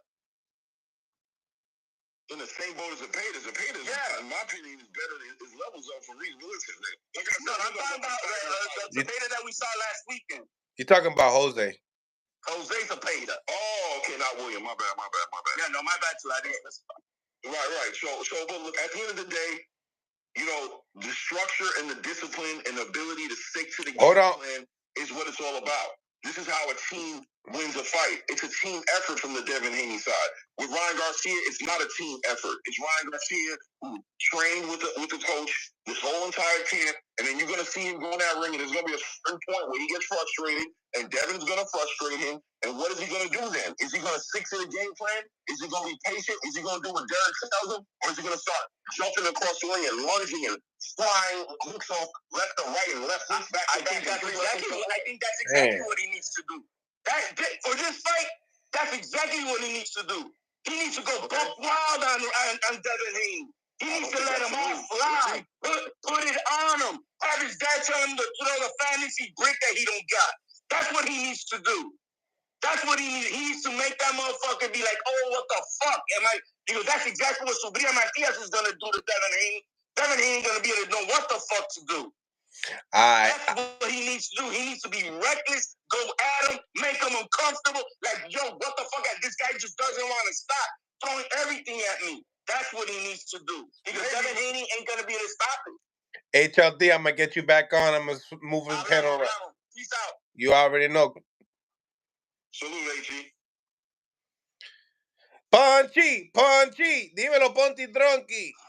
Dímelo, estaba hablando toda la verdad y me miente. He's talking the truth, my friend. Oh yeah, you're used to you listen to some truth and then everything's the truth. Diablo. I mean, everything is the truth. I think his points were valid, bro. I do think his points were valid. I just think he. Diablo, we got Coda in the building. Did you get a ticket? I know that they pulled you over, Coda. You over here loving Millcityboxing. You loving this boxing shit too much, dog. You getting pulled over in the whip. Put that phone away. Yes, I sent you that picture too. You see that? Yeah. How much was the ticket? He was like, I gotta talk to you in a minute. I gotta get my camera on. Yeah. How much the cops got you for? Let me see. They hit you for a pretty one for being on the phone with Mills? No, you ain't see that. You turned with no left turn signal. You know that bullshit. You know what I'm saying? I see a Puerto Rican and you know what I'm saying? Oh, it's one of those. Okay, está bien. Oh, look at you with the victim hood. The victim shit. He didn't know that you was Puerto Rican. Stop it. Man. Anyway, I'm in a black Jeep, bro. I'm in a black Jeep. But mira, Coda. I know you wanted to say something earlier, but then you got pulled over. Now that you got a ticket, let's make this shit worth it. Dale. I was just saying, man, like the inexperience is gonna cause that. You know what I'm saying? Especially, versus a fighter that's gonna make you feel comfortable. He felt like he was, progressing versus Tank. You know what I'm saying? So he felt like he had to put it on him. So he got off the game plan. Really, but it faltered him because Tank got a explosive to throw with, to throw at him. I mean, Devin Haney don't really got that. You can't sit there and let Devin Haney think and just go technique for technique with Devin Haney. You're gonna have. I mean, in my opinion, Ryan's has to rush him. I feel like yeah. I mean, don't don't show the left hook, you know what I'm saying? Use your jabbing right hand, and he do got it, man. Like, people got to stop saying Ryan don't got that. Ryan can't box. I mean, not for nothing. He was getting beat up with Rolly Romero, but look how he was moving around. You know, like, you can just tell he knows how to move around that ring. He knows how to use it. You know what I'm saying? I mean, but Rolly, again, he got popped throwing back. He got a grenade to throw at Ryan. Devin don't really got that. If you sit there to let, you know what I'm saying, to let Ryan, I mean, to let Devin think with you and, you know, try to jab with him and do all this extra. Nah, like, you know, Devin's going to beat you at that. You know what I'm saying? But if you pressuring him, you're not letting him think, you know, and throwing everything at him, you know what I'm saying? I mean, of course, set up the left hook because he's going to be looking for that. But even the right hand, man, he could crack, bro. Like, we're not so sure about Devin's chin yet. You know what I'm saying? Like, yeah, he fought Regis, but Regis is 37 years old and got slow-ass feet and is lefty. After he saw that he couldn't do nothing with Devin, he wasn't even really throwing, bro. Like, he wasn't really pressuring Devin. You know what I'm saying? I mean, Lomachenko has... Dan, did you just add like a couple more years to Regis? I know he old, but he ain't that old. I think he's like 30. Nah, he's that old, bro. 35. I think he's like 35. Or something like that. You added like another 2 years, but go ahead. I think he's 36, youngest. I ain't gonna... Oh, he just had a birthday. Yeah, I think he's 36 at the youngest, bro. So, I mean, regardless, he got slow feet. Look with Loma, you know what I'm saying? He's a lefty, you know, and that's why Devin couldn't really use his jab. You know what I'm saying? Like, the lefty with quick movement. You know, and Loma had him hurt really 10 for 11. For Loma ain't no KO like artist or nothing like that. You know what I'm saying? I mean, the best thing that Devin's gonna do is use his jab. You know what I'm saying? Versus orthodox fighter that doesn't really have great movement. You know that can't really slip that jab greatly and counter. You know what I'm saying? Or you know, because Ryan Garcia's distance ain't that great, so he doesn't stay in the pocket. He's been moving out a lot. You know what I'm saying? I don't know, man. I think people underestimating Ryan. You know, and I think Devin's more amateur. No, let me take that back. Not more amateur, but he's amateur as well. Like, I think he's more amateur than what people say he is. I don't think he's improved that much. You know what I'm saying? As people think. You know, I think there's a little bit more wrinkles. He's going to the body more. You know what I'm saying? He's getting smarter, but I don't think he really. I agree. I don't think he got better. I must say, I really do think that Devin Haney, he got the winning formula, but he is not. His performance is not. You don't expect certain things for his performance, so he does not get that type of criticism. You don't get no. You expect power, electric from Tio. You expect it from Gervonta Tank Davis. Look, the way that he performed versus Pitbull Cruz is the same way that Devin Haney fight. And what did Gervonta Tank Davis get? Oh, yo, he was moving around. He almost lost. That's how Devin Haney fought with the jab. You know what I'm saying? So I think people expect more from other fighters, and they just expect Devin Haney to win by points. I tell you what, if Devin Haney, I agree with that. I agree with that. I don't think he'd have all this hype really. You know what I'm saying? Just because he was undisputed at 135, he gets a whole lot of respect. But really, he fought Kambosos to become undisputed at 135, and I don't want to put any fighter down really, but come on, man. You know what I'm saying? Come on, that's not really something that's a great accolade to fight a Kambosos, and win all them championships. Now, that's Teal's fault for having that bad performance that day, but also Teal was, look at his health that night. You know what I'm saying? It wasn't great, and he still came and fought and gave a great fight. That was such a great fight, so I mean, if it were Teal and Devin Haney, I'm not so sure that they would have ran to Teal. You know what I'm saying? I'm not so sure. So I mean, they were trying to get at Teal too. Teal did the same thing. That was the whole thing. Devin Haney and Bill Haney is the one that missed the meeting with Bob Arum. So in reality, I can't even back him up on that. I know he showed up to Teal and stuff, but I can't even back him up because they missed the meeting. So it's like, I mean, I don't know what goes on behind about no meetings or whatever have you. You know what I'm saying? But I think that's just a miss.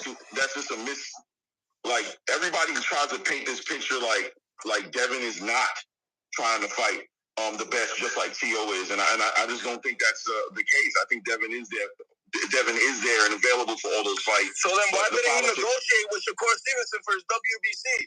Why did he send that contract? And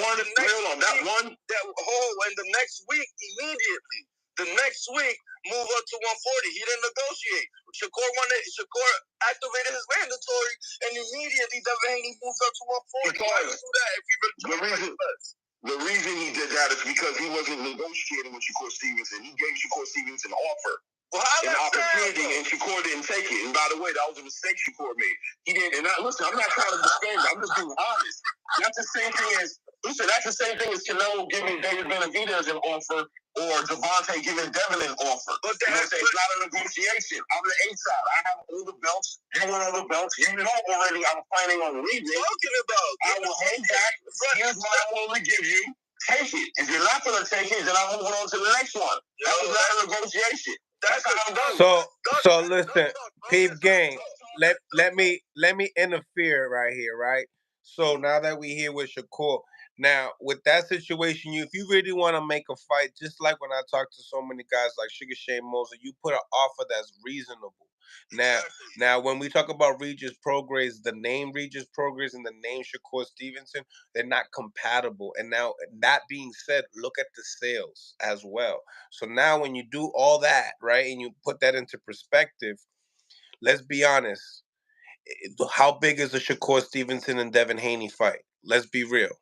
Bigger than Regis. All right, so to make that money, right, you switch up the percentages to make it a little bit fair. The fight happens. Now, if you're too big and you need to move to 140, say it. Yeah, exactly. In the same sentence. He already said it. Yeah, but he Ipatillo, when Matias is 100% and the call is there, because we got all the names on this side at 140, be ready. Be ready. Don't try to get me. Don't try to get me when you're down, like you did with a lot of people, because we know the stories, and that's real rap. That's from Loma, and that's for Taylor. I think there wasn't a real offer to Shakur Stevenson. He was going to move up to the 140, and I felt like when he requested to fight on the Barbosa, when he thought that Teofimo Lopez was going to vacate his title, why he didn't request right back to the WBO? Why he went to the WBC instead of requesting the WBO? Okay, let me fight Teofimo Lopez. That told me everything I need to know. They didn't want Shakur. They didn't want Devin. They didn't want Teofimo. They didn't want Teofimo, and I agree. My whole thing is, but I don't go off of. I'm not going to say just because. Hold on, Claymore, because I want to touch on that, because people got to learn. Is that not because he thinks he's going to lose the fight. That's leverage for business. Having a title to unify. That's obvious. You know what I mean? So business sense, we got to keep it funky. That was the best way to go out. I mean, it was that or Rolly. And it just seems to me that Haney and the Mayweathers, they ain't doing none of that business together. Look, all I'm saying is, when Tio had the belts, they didn't want to meet up for Top Rank. They had a meeting that year, June 14th, June 15th. I know all the information. That was another opportunity. That was as soon as he lost his belts, they ran to Top Rank. Remember, he was a free agent after the Vasily Lomachenko. He could stay with Top Rank and get Teofimo Lopez. Then he left to the zone. So when Tio has the belts, he don't want to F for Top Rank and get a Teofimo Lopez fight. Why do you think Bill Haney won Manager of the Year, brother? Yeah, all this shit started with Cambosos when we seen Haney jump up and down. He looked like he was about to dunk the basketball when Tio lost that fight. Yeah, exactly. They jumped. He was like Punch said before. He was happier when Tio lost the fight when he actually became undisputed. Wait, hold on. Let me tell you something else. The reason he was jumping up and down for the Cambosos win is because he knew Tio wasn't going to fight him. He already had said that. That shit sounds good. That's what it was. Nah, that sounds good. Come on, man. Tio already had made it clear he's not fighting Devin, bro. He made it clear, like, yo, bro, I'm fighting other people, I'm doing other things. So at the end of the day, yeah, he was pushing for Cambosos to win because he knew Cambosos was getting shot. Theo said when he came back from his retirement, the first thing he said was like, "Let's get active." Claremore, look at the value of the Regis Prograis fight and him. Imagine the value of Devin Haney back then of fighting him. Why you think they went to why you think Tio went the Cambosos route? Because it was going to be a big fight. Okay, fine. So that's the answer. I'm just saying, at the end of the day, aesthetically looking from the outside looking in, it just looked like Teofimo wasn't going to fight Devin, bro. That's what it looked like. Am I wrong? Maybe to you guys, because you guys have all the inside information, you see differently. But from the outside looking in, you see Devin trying to get a fight with Tio. Bro, but he really was trying to fight Sando Martin. He really was trying to fight Sando Martin. But these are public records. Yeah, on October the same year, they asked Bob Arum, and Bob Arum said he didn't want to meet. Bill Haney didn't show up. They didn't show up to the meeting. Correct. So they didn't want to make the fight. Every time when Tio's in position, they don't want to make the fight. He was free to make the fight right now. They could have fought. He didn't have to face Regis Prograis. He was an undisputed champion, meaning that he could have gone the WBO route, the WBC route, the IBF route. He could have gone any other route. He went the WBC route. But before, when Teofimo Lopez was about to vacate his title, he went the WBO route. He requested to fight Arnold Barbosa. It's on public records. Go to the WBO website. He requested to fight Arnold Barbosa. Why didn't you request a fight? You didn't see that, Claymore? I mean, you can easily not know that. You don't even gotta go our word. Go to the WBO and go to documents. The WBO public. They put everything in public. Any petition, any request, they put it publicly in their website. To defend Devin Haney, I mean, it was the best move in order to get leverage at the 140. It's business division. Yeah. You know what I'm saying? And it's the best move to make to get leverage at the 140 division. That's why before the fight he said he'll go back down to fight Tank at 135 because he still had those undisputed titles. So now, Coda. Now we need to see what he does. Subir Matias got a belt. Tio got a belt. Now it's about now we all got belts. Now where we going? And he's not signed, right? He's a free agent yet again? Who? Devin. Yeah. It was the one fight. Yeah, he's the one with the best leverage for sure. Yep. He's the king. He's gonna have more leverage because of if he beats Ryan. He's gonna fight Pitbull or Rolly. Absolutely. Because he's gonna be worth more. His net. But you know what? Devin Haney, he's at the right place at the right time, and his father has done a wonderful job. Yep. That's basically what I was trying to say. There's at one point Devin Haney was on a legacy ride where he was trying to do legacy things. Now he's on a prize fighting ride where he's trying to get money, supposedly. So who knows what they're gonna do? You know what I'm saying? Who knows what they're gonna do? But I don't believe that fight. But at the end of the day, you're in your heart truly, Claremore, though. The all the accolades that homeboy got, you think it was the hardest? You think he had the hardest route? To get undisputed? No, he fought Cambosos. That was easy money. So why can't he be happy for that? Why can't he be happy? Like the possibilities of him jumping up and down like that, it can't be for that. Like, what are the possibilities of that happening? Wait, just add to it. Just allow. Basically saying that, knowing that he beat Teofimo Lopez on a great night, the best night possible, right? You telling me that Devin wasn't looking at him as food, just like everybody else is looking at him as food today? Yes, 100%. So you got to keep a spade. You got to call it how it is then. Yeah, but that's just what's in front of me. Like, No, you're listening to what they're saying, but you're also calling a spade here.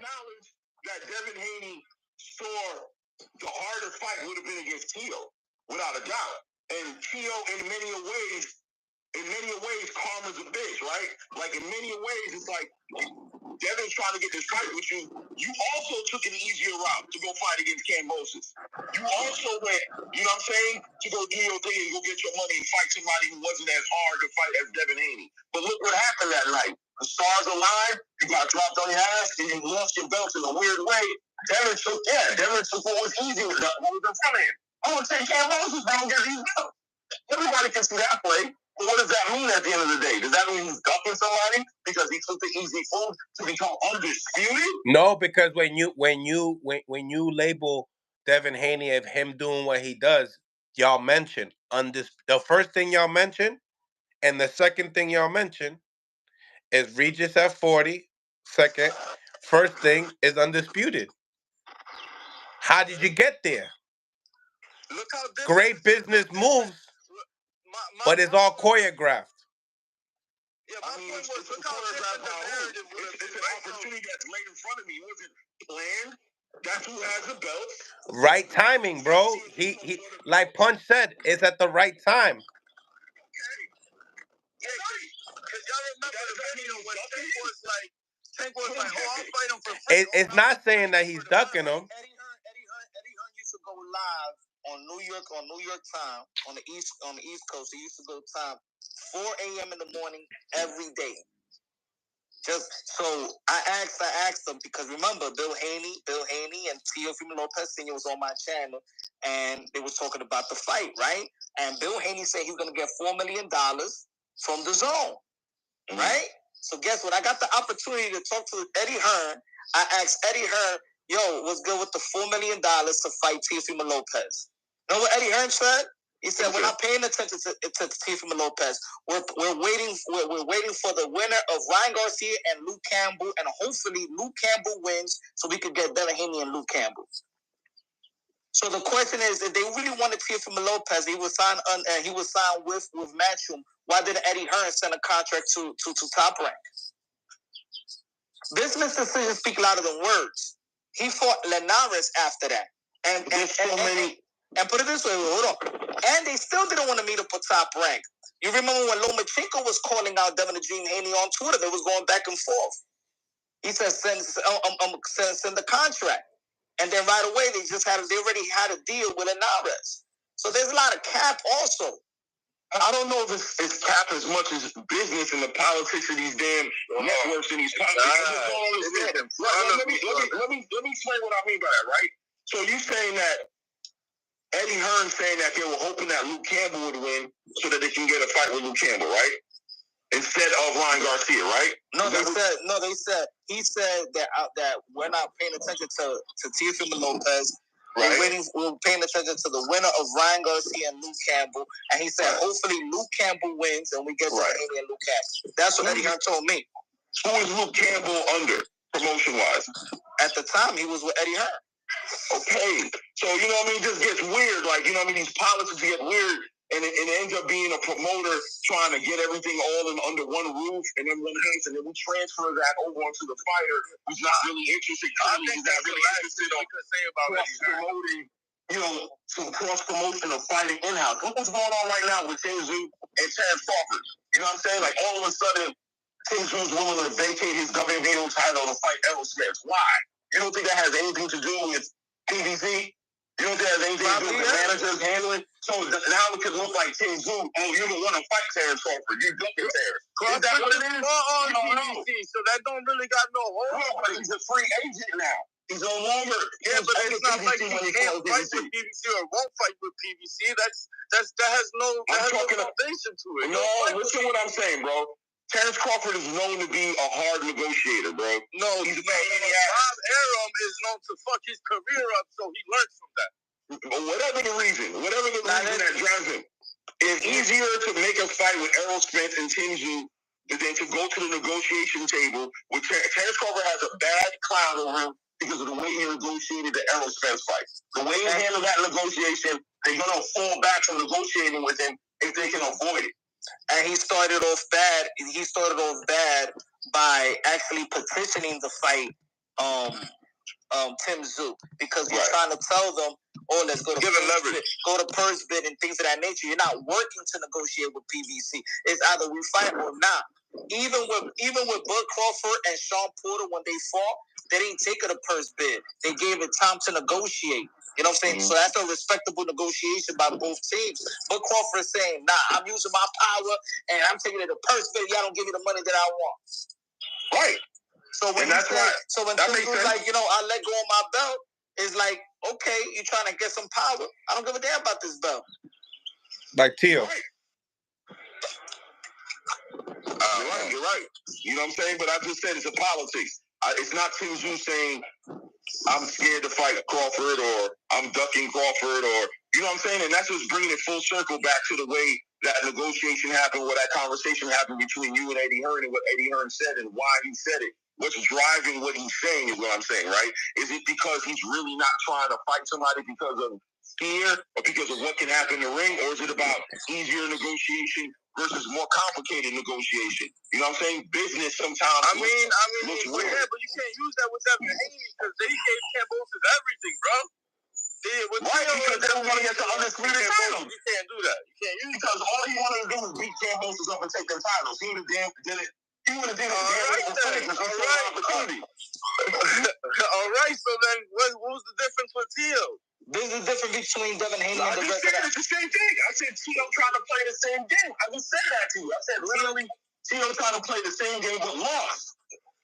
There's the difference between Tio, Ryan, all these guys, and Devin Haney. Remember, we're talking about Devin Haney, the promoter.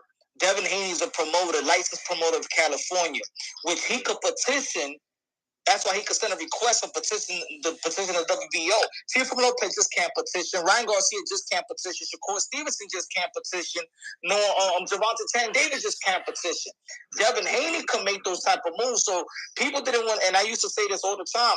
There's a fighter and then there's a promoter.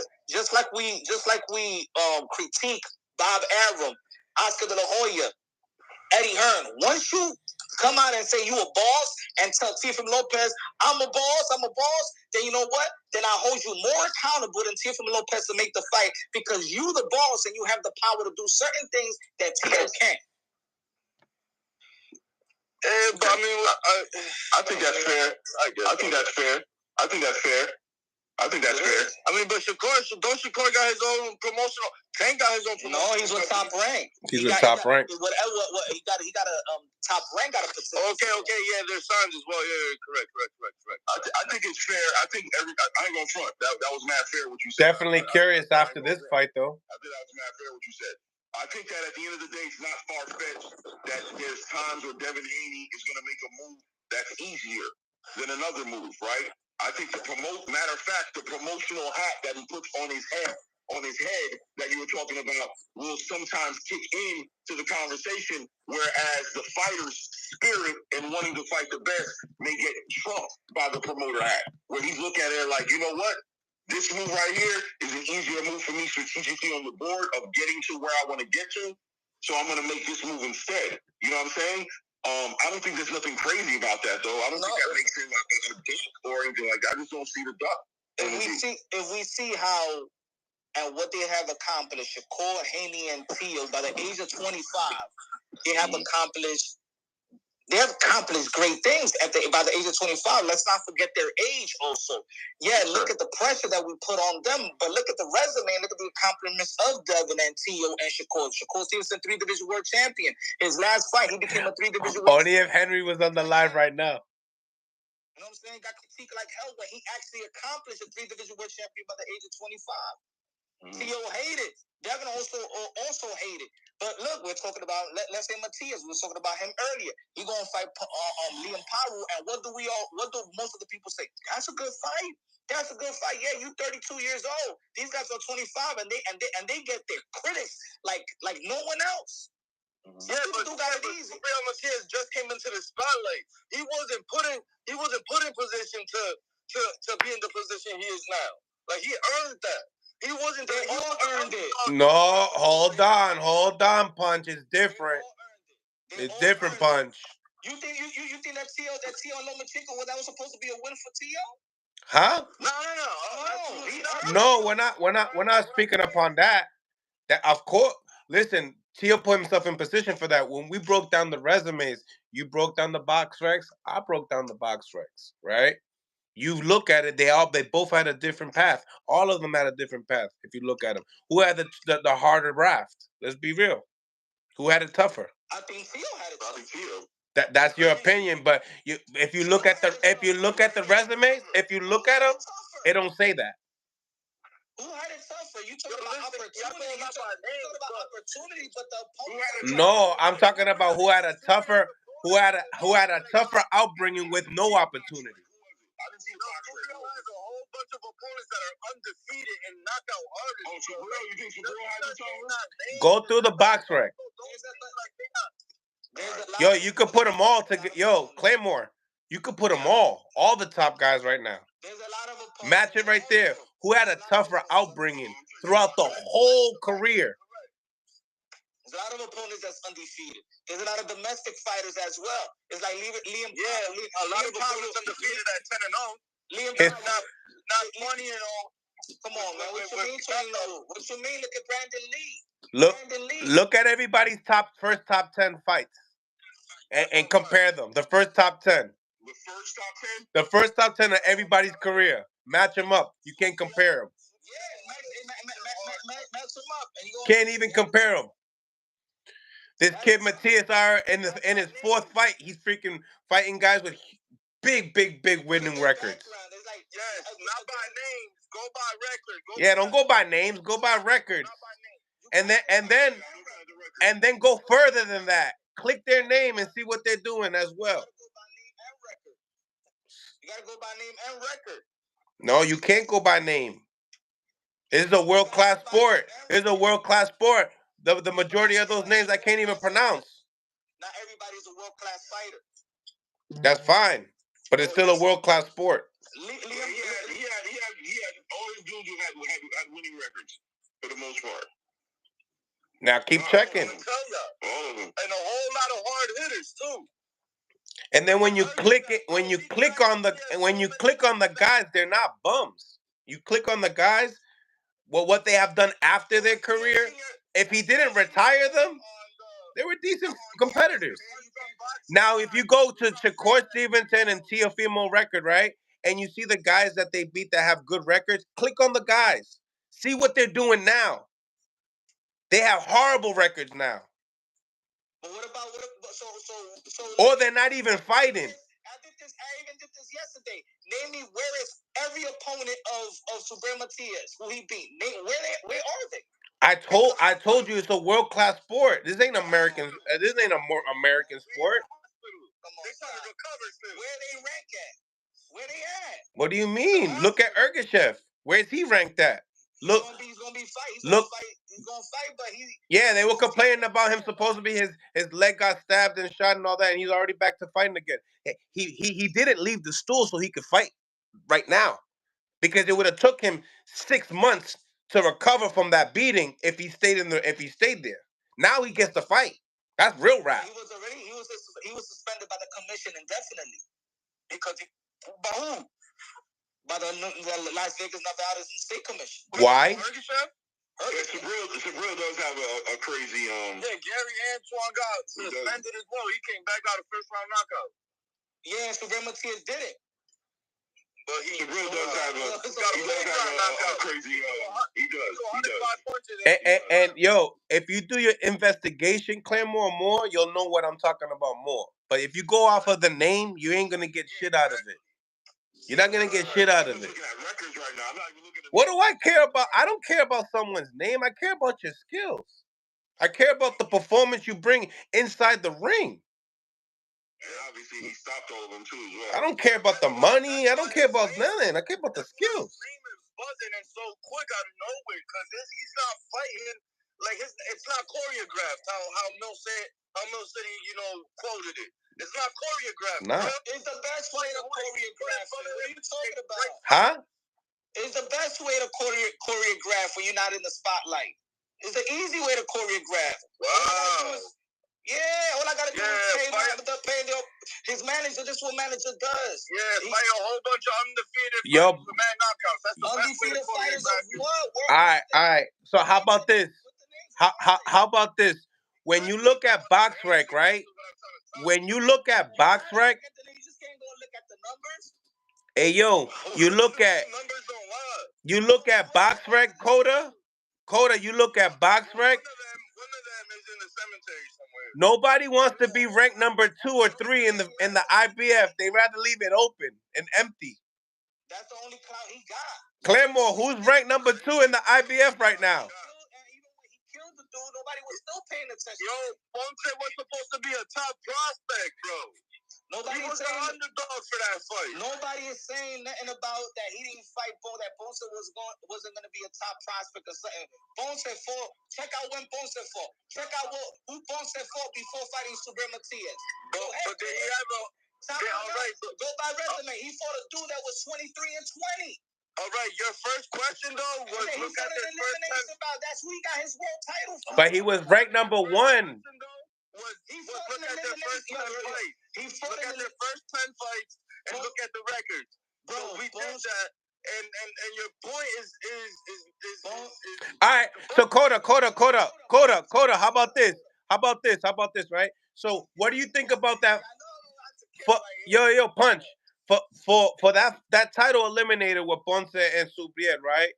Speak upon that. What do you think that was? When they what was the matchmaker thinking when they put that together? That supposedly I'm gonna make Subriel Matias an A side. Do you think that's what it was happening? Hell no, I don't know what it was. Oh, now I don't know. I don't know. Both of them, they're not. Both of them is not. He deserved to be there, Punch. Ponce deserved to be there because he was ranked. To get there for the dude that was 20 and 23 to get a title shot. That wasn't the only dude he fought. You act like he made his career off that. Coda, he became a world champion by fighting who? Ponce. That's all right. I know that. Before that fight, before Subriel Matias, Ponce beat a guy that was 23 and 20. His last fight, his very last fight. Go ahead. His very last fight, Punch. Punch. His very last fight, Punch.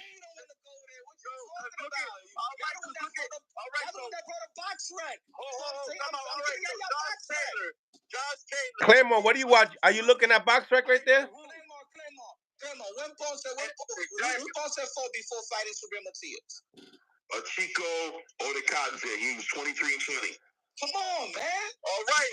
Josh Taylor. All right, that's his record. Cool. Josh Taylor, I still had this conversation with you. Okay, listen, the 140 division wasn't an elite division. Josh Taylor was undisputed, correct. He got his belt took before he fought Tio.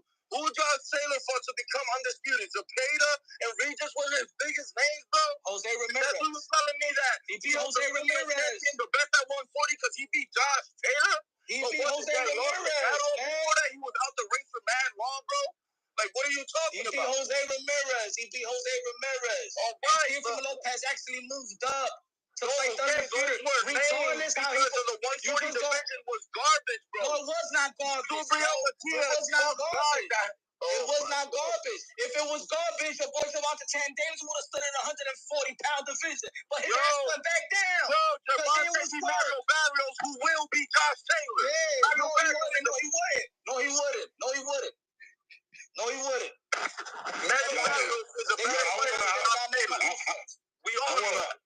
I want to salute the panel. I'm not going nowhere, but I love these kind of conversations. I think you guys is lit, bro. I ain't gonna lie, bro. I think you guys is lit. I love every moment of it.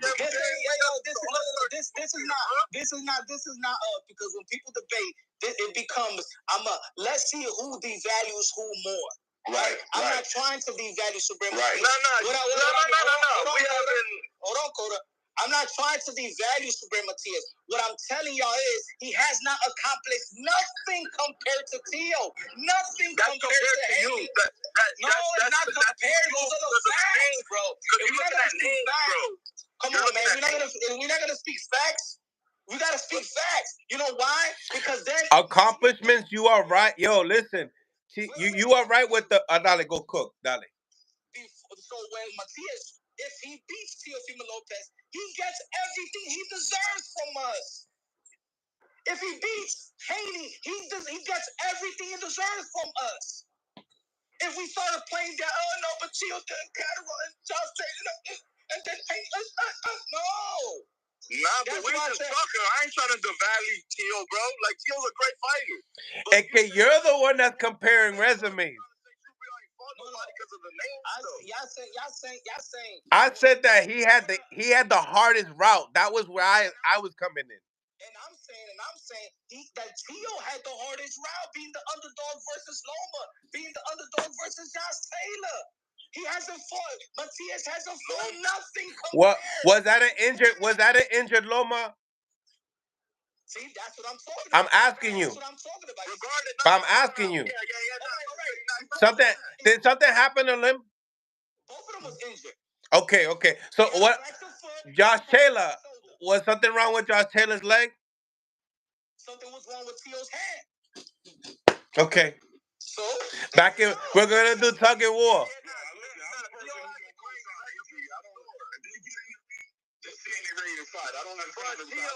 point was that Tio was put in position, and Subriel never was.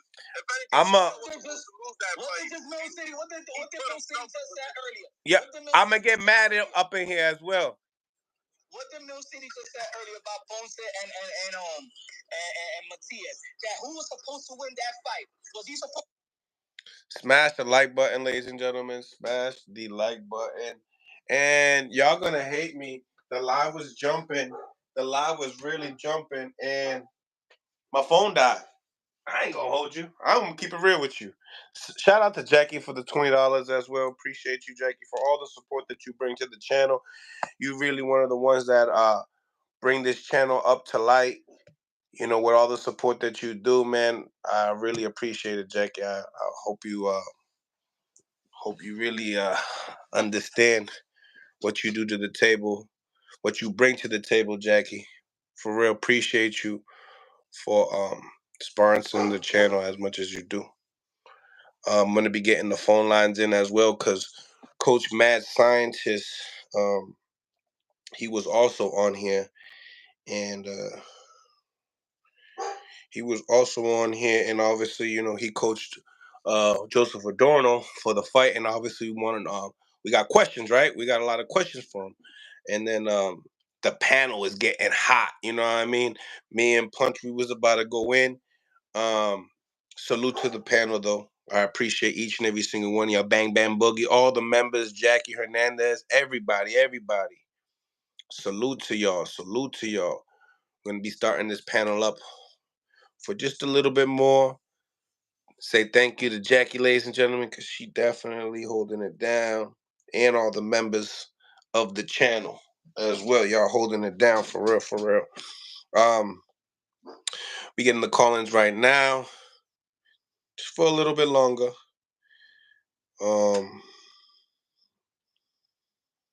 We've been rocking though. I ain't gonna hold you. We've been rocking.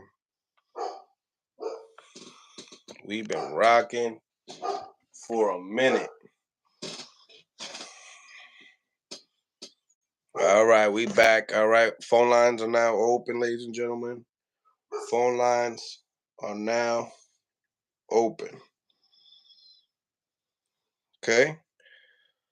Subscribe to Millcityboxing on YouTube, ladies and gentlemen.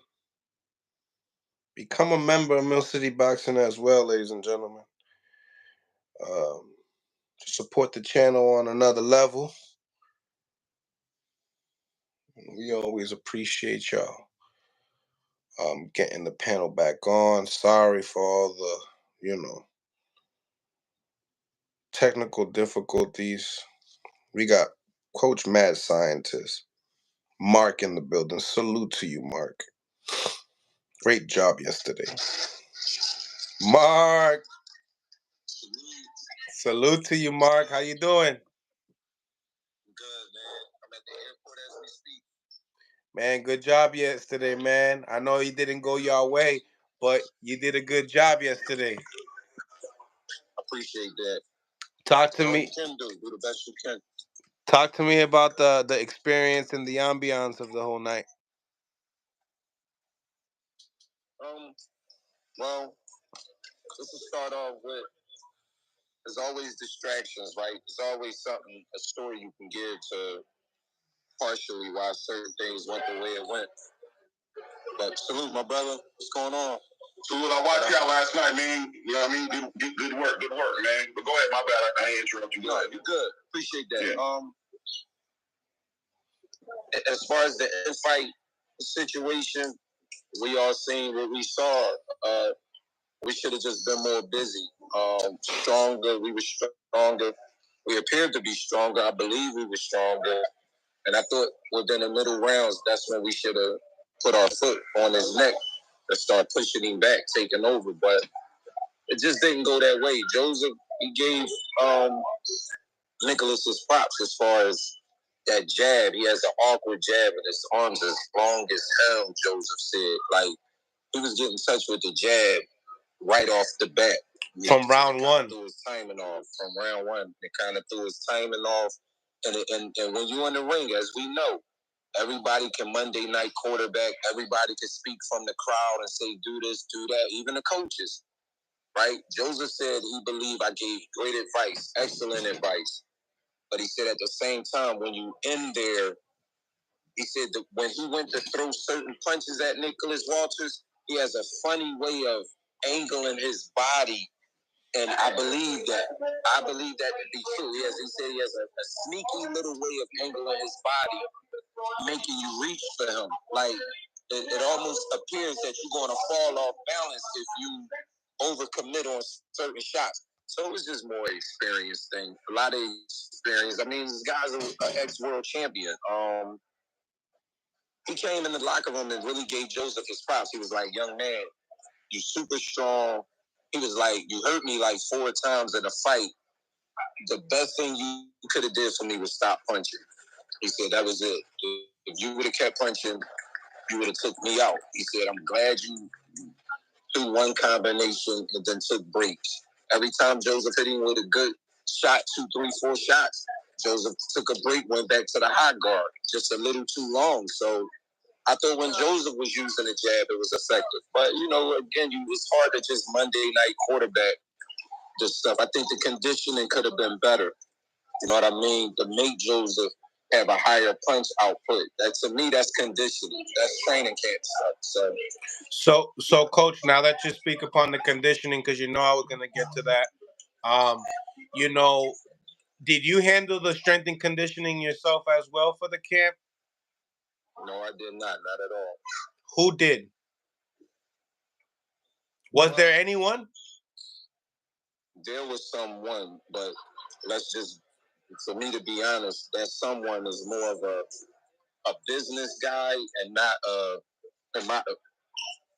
you gotta watch what you say on these internets. I don't want to take away what he's capable of doing, but I should have been in charge of that, totally in charge of that total training camp, from the skill set and the strategy to also the conditioning. Because I don't believe in strength and conditioning. I believe in conditioning. Your strength is your strength. Can you get stronger? Maybe, but your strength is your strength. But I totally believe in maximizing your conditioning, and I was not in charge of that. So I have lots of questions for you, Mark, and I know the panel's gonna have a lot, so I'm gonna let everybody enjoy, and then we could probably touch back a little bit more. We're also on the live on YouTube, so you speak upon the conditioning. Was a problem in the fight. You spoke upon the jab. The jab was something that he was getting hit from the first round. I seen instantly in the corner, you spoke upon, hey, tuck your chin down. I don't know if you knew, but the mic actually gave you a little of a shot. And it said, tuck your chin down and move your head off the line when you're throwing the jab.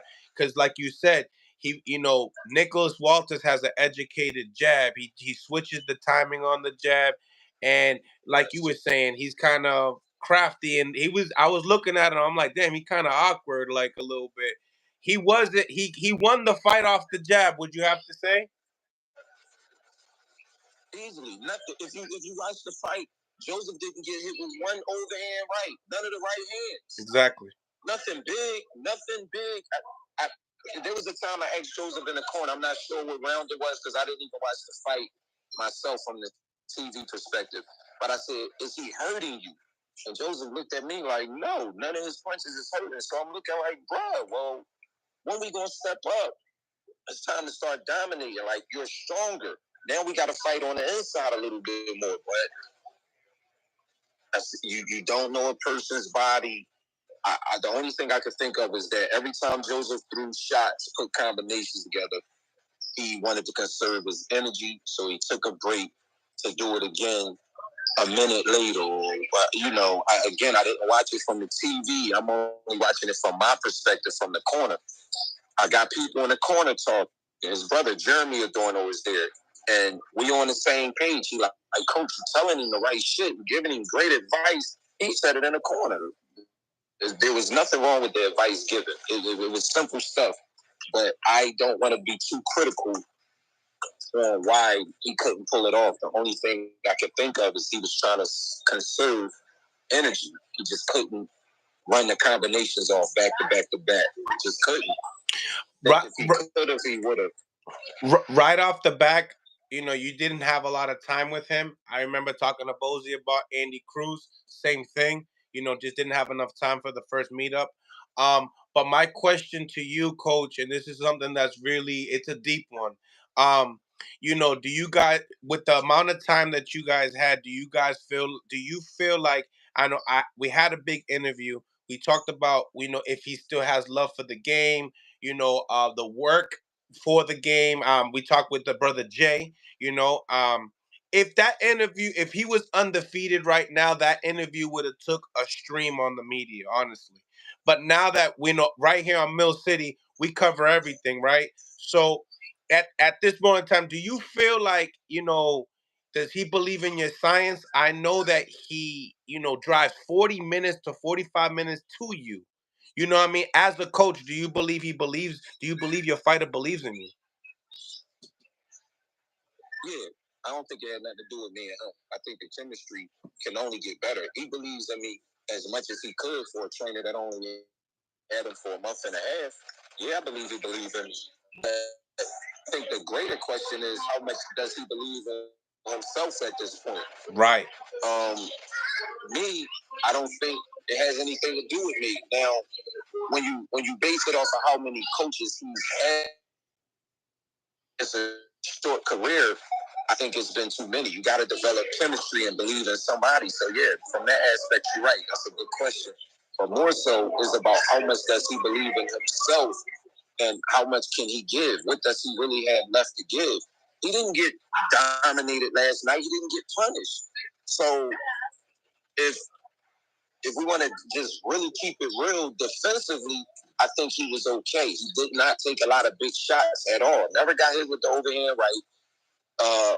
Nicholas maybe landed a couple uppercuts, but they wasn't devastating. It wasn't nasty, like had our legs wobbling or anything. It's just, I think we got to lock in more, man. We need more time together. For my full science to come out, we just need more time together. I think he believes in me, though. I think that with the type of science that you bring to the table, it comes with a certain type of conditioning for your mental. But even That's exactly what I was gonna say. But to get into depth into it, we've seen the high guard that he brought in. I don't typically see that in some of your fighters, and I know you train fighters accordingly to what they bring to the table. But in the same token, we've seen him use the high guard on Edwin de los Santos when he got frustrated getting outboxed. This time around, he used it again. I just didn't understand it. And did you try? I seen that at one point in time, round 8, he took the high guard down. Is that something that you told him? What was the messages in between these rounds leading up to half of the fight? Because he switched from high guard to non-high guard a separate times. He started with his hands down low. I don't know. Talk to me. Walk us through. My message is to him. They stayed pretty consistent. We worked on this shot the whole camp for that short period of time. Again, I guess you could say 5.5 weeks or so. It was over a month.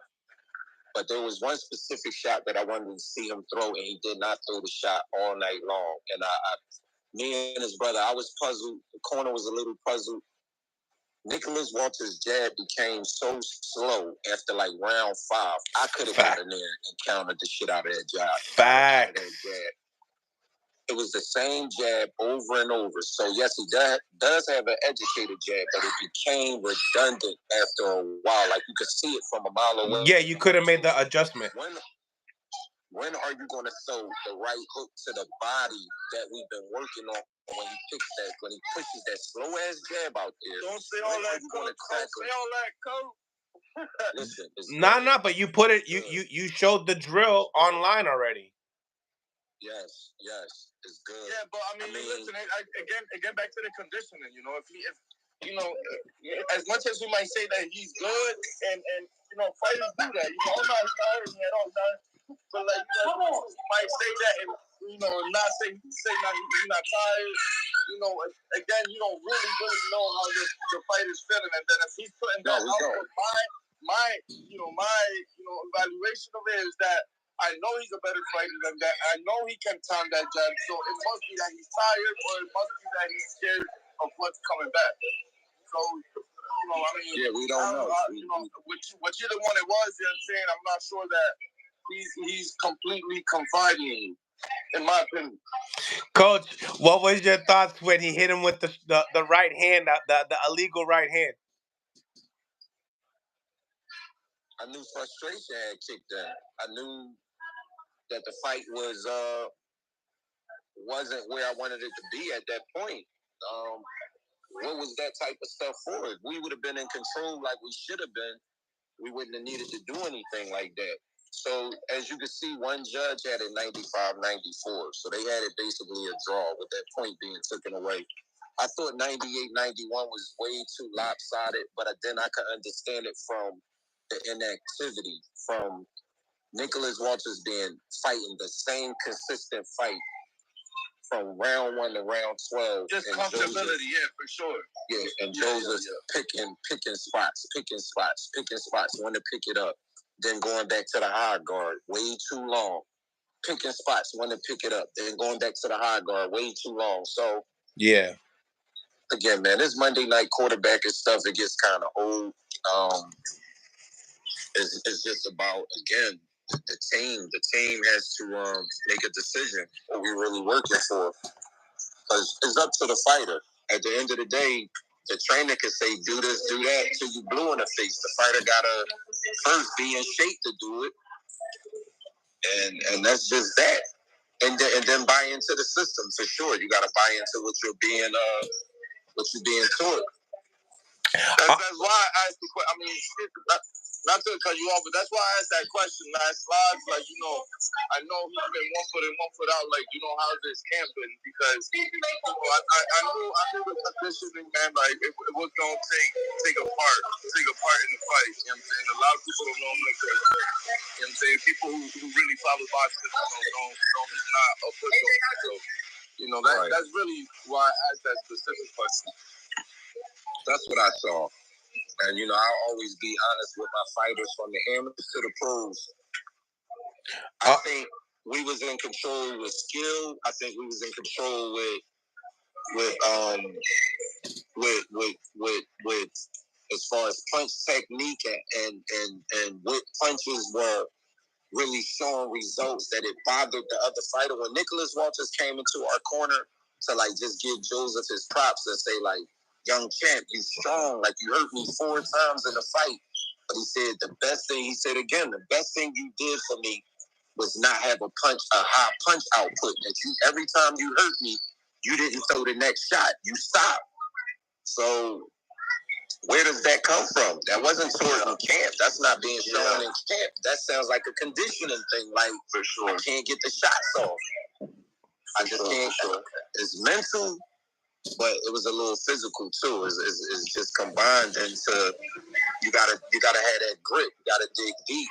Like, you gotta find a way to dig deep. And Joseph doesn't recognize when a fighter is hurt. He didn't yesterday because Nicholas said that. He said, when you hit me to the body, I made a noise. I grunted like.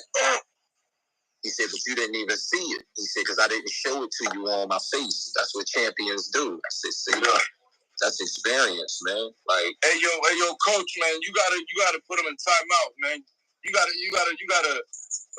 ground them like a kid, man. Like, yo, take him to the gutter, man. Like, yo, ain't no play no more. Ain't no play no more, man. We gonna have this. We gonna have you in condition next time. I feel like, you know, because it's not about he couldn't beat him. Like, no, like it wasn't that. Like, he beat himself. He beat himself. It's literally like, you know, probably conditioning, or like he probably felt the punch more than what he's telling.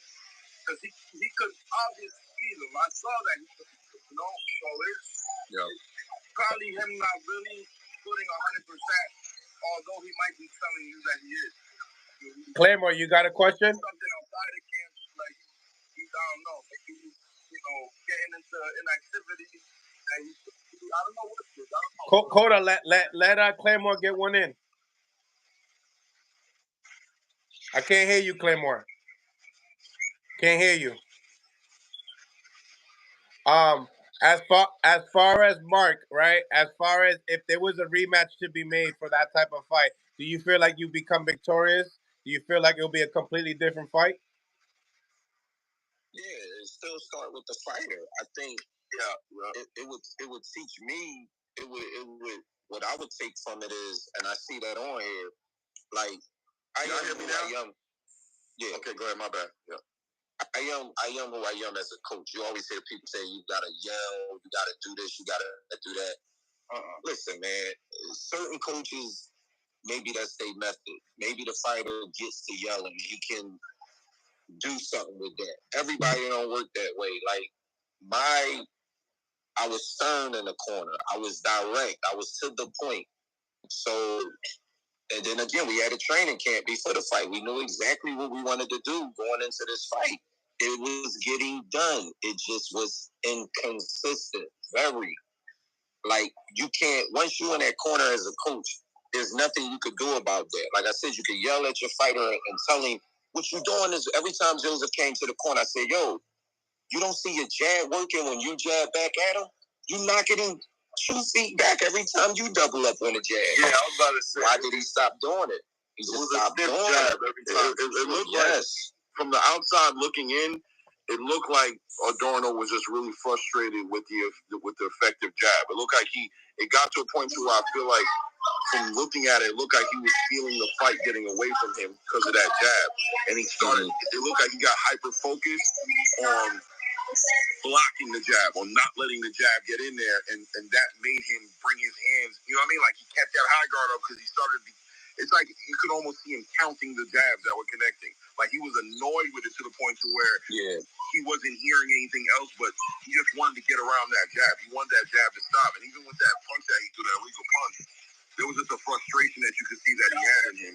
And it looked like it might have been difficult to communicate with him the way he wanted to communicate with him, because he looked like he was annoyed at the way the fight was going. Like, it didn't go the way he wanted to go as it was going, as it was progressing, and he just wouldn't let his hands go. He didn't I don't think he understood the power of letting his hands go. Like I'm saying, like, a lot of this can get neutralized if you just let your hands go.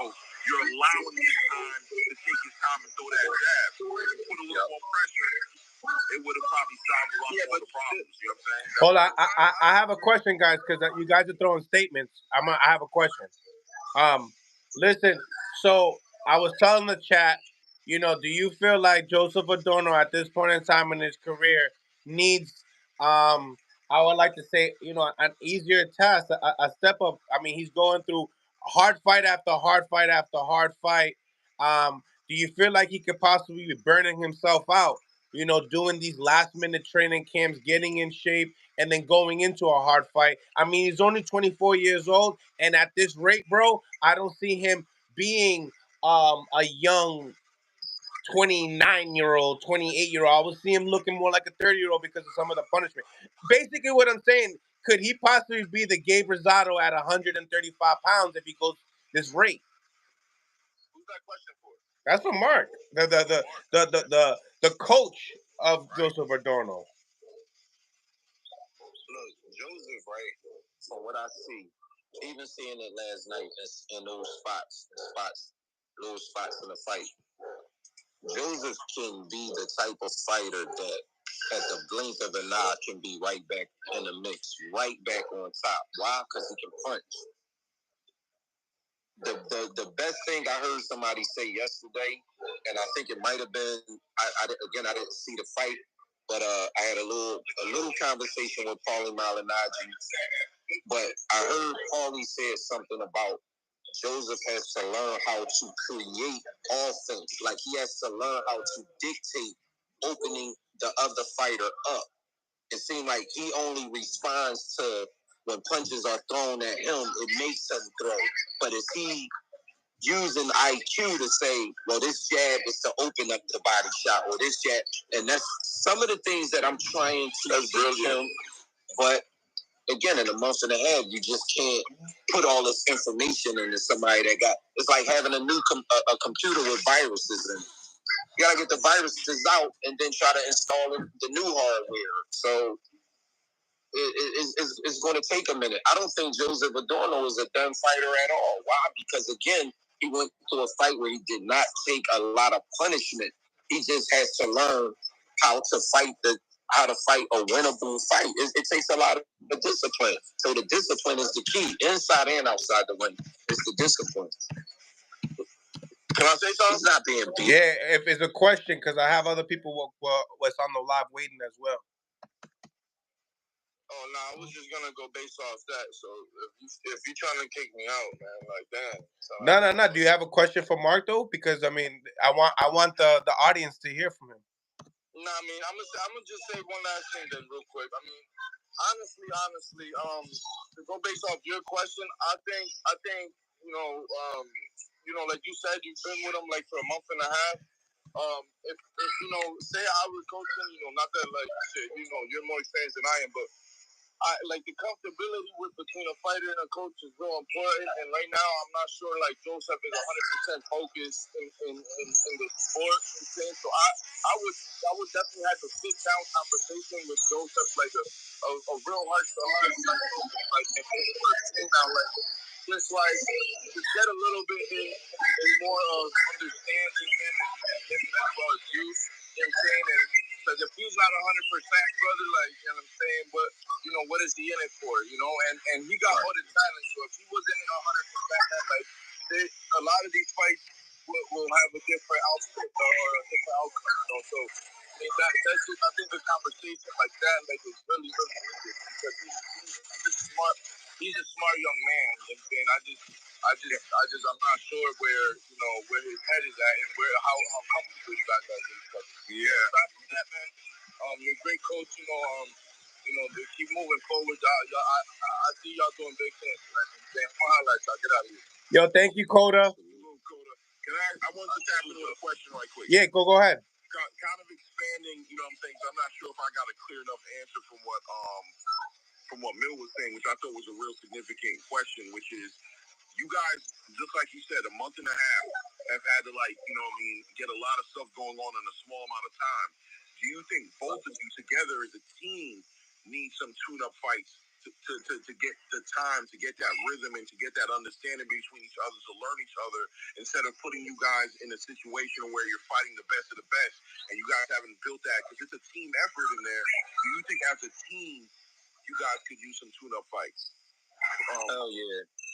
Yeah, and I think that's what's happening. I think on a business aspect, management, and like who's controlling these, like doing the matchmaking for these fights, I don't know if it's just a dollar sign thing, like seeing a money opportunity, or really trying to see a way to navigate Joseph Adorno in a put him back in his rightful place step by step. What conversations you having with Adorno when it comes to that as a coach? Because I feel like if you have that conversation with him, he will bring it to the table to those higher ups that put these options on the table. Because I believe that he's going for the dollar because he wants the dollar. He's seen the dollar, so he wants to keep the dollar. We've been on lives before saying I didn't want to do a local fight.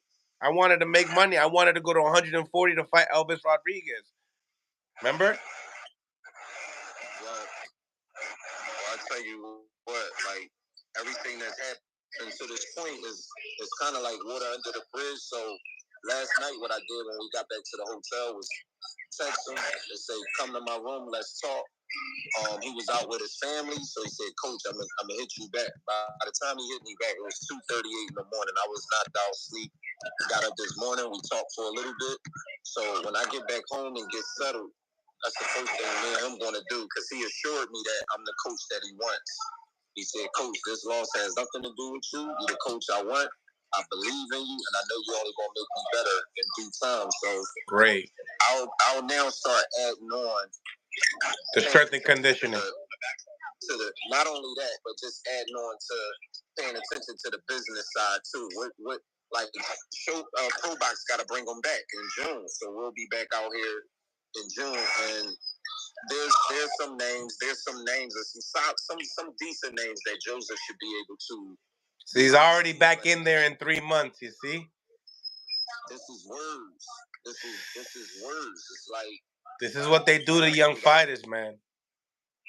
I mean, the activity can be somewhat of a good thing, but I think what Mill said in the beginning when I expanded on that question, I thought that was very important, man, real significant. Like, you guys need to melt. You know what I'm saying? I remember Coach Errol talking about how he would handle dealing with a Ryan Garcia if he got a Ryan Garcia, and it was just more so the fights were going to be more easier, a little bit more less pressure on you guys, and more giving you guys space to get to know each other and manifest what you guys have been doing in the camps, in the ring, to start to understand, like, okay, you deal with frustration issues a little bit, or you deal with these things a little bit. Now you can start implementing things in the way you're training him to kind of like deal with those, instead of every fight being a big fight that matters so much. You know what I'm saying?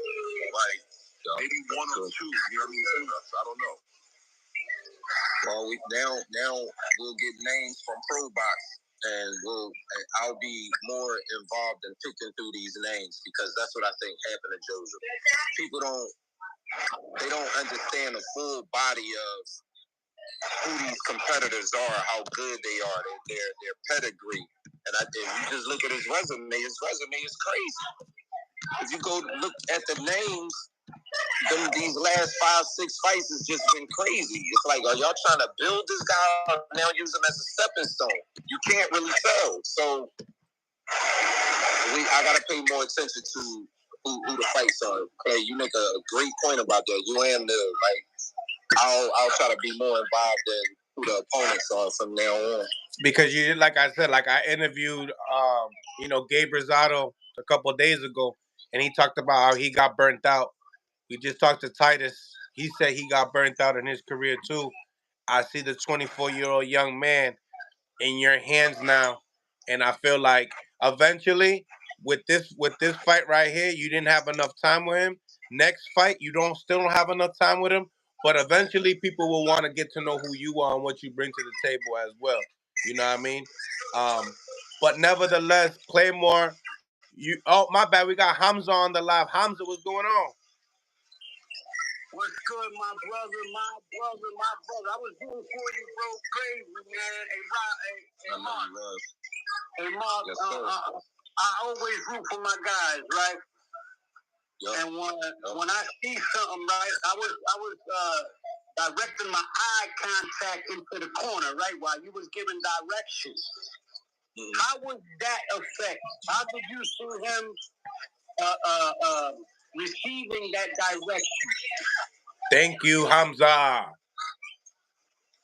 I don't think he was fully engaged into the things I was saying, because a lot of times he was, if you saw, I don't know if y'all was able to see it, he was busy spitting his mouthpiece out before he was even taking a seat on the stool. Yeah, from what I showed me, it showed me the conditioning. I don't know if I'm making a weight properly, but see, it's, as we know, it's two different things, right? You can make the weight, but that don't mean you're in shape. I think a lot of people get that messed up. Oh, he made the weight. From what I saw, when I was around him in training camp, he got better. But by me not being the conditioning coach as well, I knew he wasn't gonna get the type of training, conditioning training necessary to. it's just so much, man. It's a lot. But to go back to your question, Hamza, he started dropping his head, spitting that mouthpiece out. I'm like, this is all conditioning. So I guess it's hard to stay focused and take instruction when you battling against yourself. You know. And another thing I seen you tell the brother, and this is like rule of thumb in boxing. Tuck your chin, young man. Tuck your chin. You're coming out with your chin in the air. You know, as for me as one, you know, even now, sometimes I walk with my chin always tucked for some reason. It's a habit. I'm like, wow, he got to tell this brother to tuck his chin. And I see little things like, you know, Walters, congratulations on Walters, right? The old dinosaur with the lead hand. With the lead hand is basic fundamentals. That's what he had. It wasn't like that he was going crazy, right? A little slip to your left, a little slip to your right from Adorno. Turning Walters at times could have been a thing. You know what I mean? Little angles here and there. Letting his hands move a little bit. Like you said, you know, dictating the game. Like, you get on him, hop on him. If you have your maybe once or twice or maybe 3 times, Adorno hit him with beautiful body shots, bro. I seen him one point, Walters went like, yo. Salute. Like, he was like, yo, if he would have continued to press that kind of issue, it would have been a different game. And then, you know, he would go land a shot and retract. You know what I mean? Like, all right, now you setting yourself again all over again. Now you got to come back to the brother. So I was seeing all those little things, you know what I mean? And I was like, I was a little frustrated, bro. And I'm quite sure you felt the same way, man, because you there, you know? Now, were you there? Were you ever frustrated? Like, did you ever feel like, you know, the message wasn't being like intake? Did you feel like he wasn't catching the message? I mean, you could see the eye contact was there, but no emotion. I'm hoarse right now from certain things I was yelling. Like, dude, you don't feel it. Like, you in there. You don't feel when you knocking this dude 2 feet back off of one shot and you're not claiming that territory. Right. I yelled that over and over again. But the way I was taught in boxing from my trainers, when you step up with your jab and another dude backs up, you don't give him that phase back. That's yours. So again, everybody's going to Monday night quarterback. They're going to say, well, you know, the coach will always, whether I'm getting the blame or not, I could care less. But what I'm saying is, like they say, you can lead the horse to water but can't make him drink it. The information was there. The advice was there. When Joseph let his hands go and used his jab and went to the body and threw the hooks, it worked. It wasn't consistent enough. Why wasn't it consistent enough? Because the conditioning wasn't there. Bottom line, that's just my opinion. Yeah. Coach, do you feel like you felt like the frustration from him? Did you feel the frustration from him as he was coming back to the corner, coming from these rounds? Did you feel like there was some frustration there with him? Yeah, he kept talking about the jab. He said, "Coach, his jab." So I'm like, okay, go ahead. Yeah. So feeling that frustration, did you ever feel like giving him a fuck that jab? If you do this, if you get all offensive and let these hands go, that's not even going to be a problem tonight. Stop focusing on that jab. Like, because it seemed like he was hyper-focused on that jab. And it didn't look like the jab was hurting him. It just looked like it was annoying him. And it looked like he just wanted it to stop, like, as far as, like, he wanted to stop it. It looked like he got hyper-focused on that jab. And I was wondering if you just shook that. Did you feel like, leave that jab alone? Like, the hell with that jab, especially if it's not hurting you. You know what he never did? You know what he never did? If you watch, if again, I never saw the fight from your viewpoint. I never watched the fight from the TV perspective yet.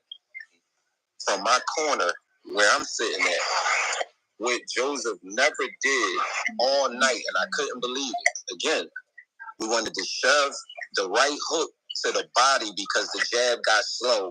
And secondly, he never crashed off his own jab. When I say jab and crash, that means you shoot your jab and then you bump your shoulder into Nicholas Walters' body. You go inside. He kept backing out, giving Nicholas Walters the range to use the jab. Right. Resetting up the back step, that little retract. Yup. Yeah, man, I seen that. It was there. Like, again, it's been a... Go ahead. The frustration, why he got frustrated is that he felt that fatigue. So when he let his shot, it was like, I can't unload the way I want to load. Because I got to preserve something in the tank. Exactly. Yup. You know what I mean? I mean, like, man, you know what I mean? Yep. It's easy to say, but when you in there and you feel that fatigue will let you know, dog, we here for 2 or 3 shots, maybe, or 2 shots, and then we got to come back and preserve a little air. Yep. So I was like, man, you know, I really was hot last night, dog, because I know this kid, you know, I'm like, this kid is 24. And he got, you know, he got tools that he can work with. And I'm like, all right, so I know y'all had a better game plan coming in. It's what you think when you train somebody for them, I don't care if you train them for 6 months, what you think a fighter is going to do once they feel either your game plan is not working, or they're going to go back to old habits. They're going to go back to what they're accustomed to doing. That's the bottom line. Yeah, That's it. No doubt, man. Now, you know what I mean? I'm going to tell you, man. You know, I'm telling you like my brother. Don't let this hang your head, dog.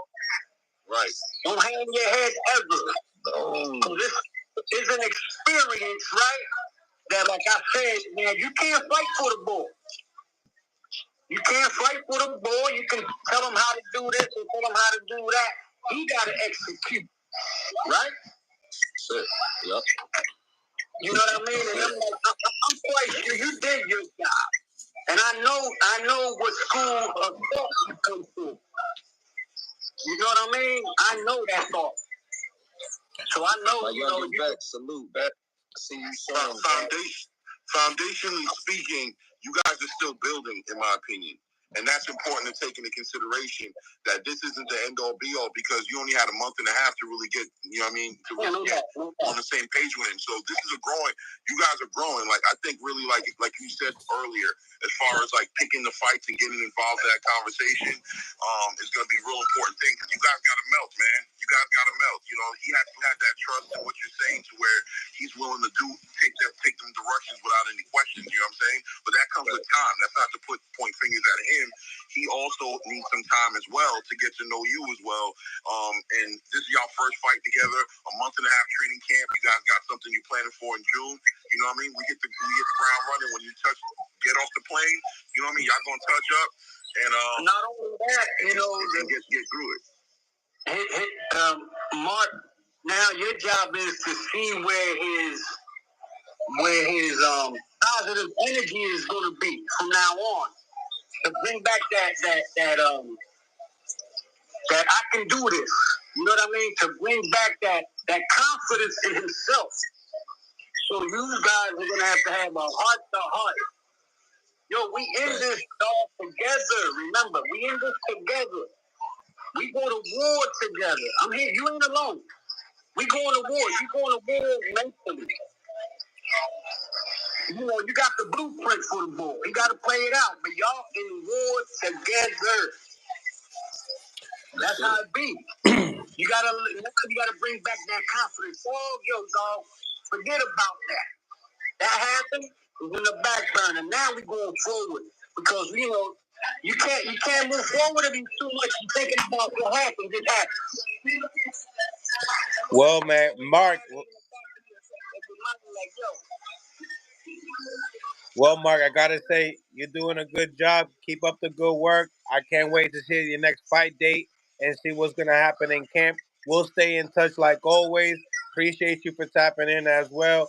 Everybody that's on the YouTube, I appreciate you. Jackie Hernandez, thank you for the $100. That is for the pay-per-view for this Saturday, so we can break it down here. Once again, guys, God bless. On to the next, man. Appreciate y'all. Salute, y'all. My God, salute. Salute, salute. Salute.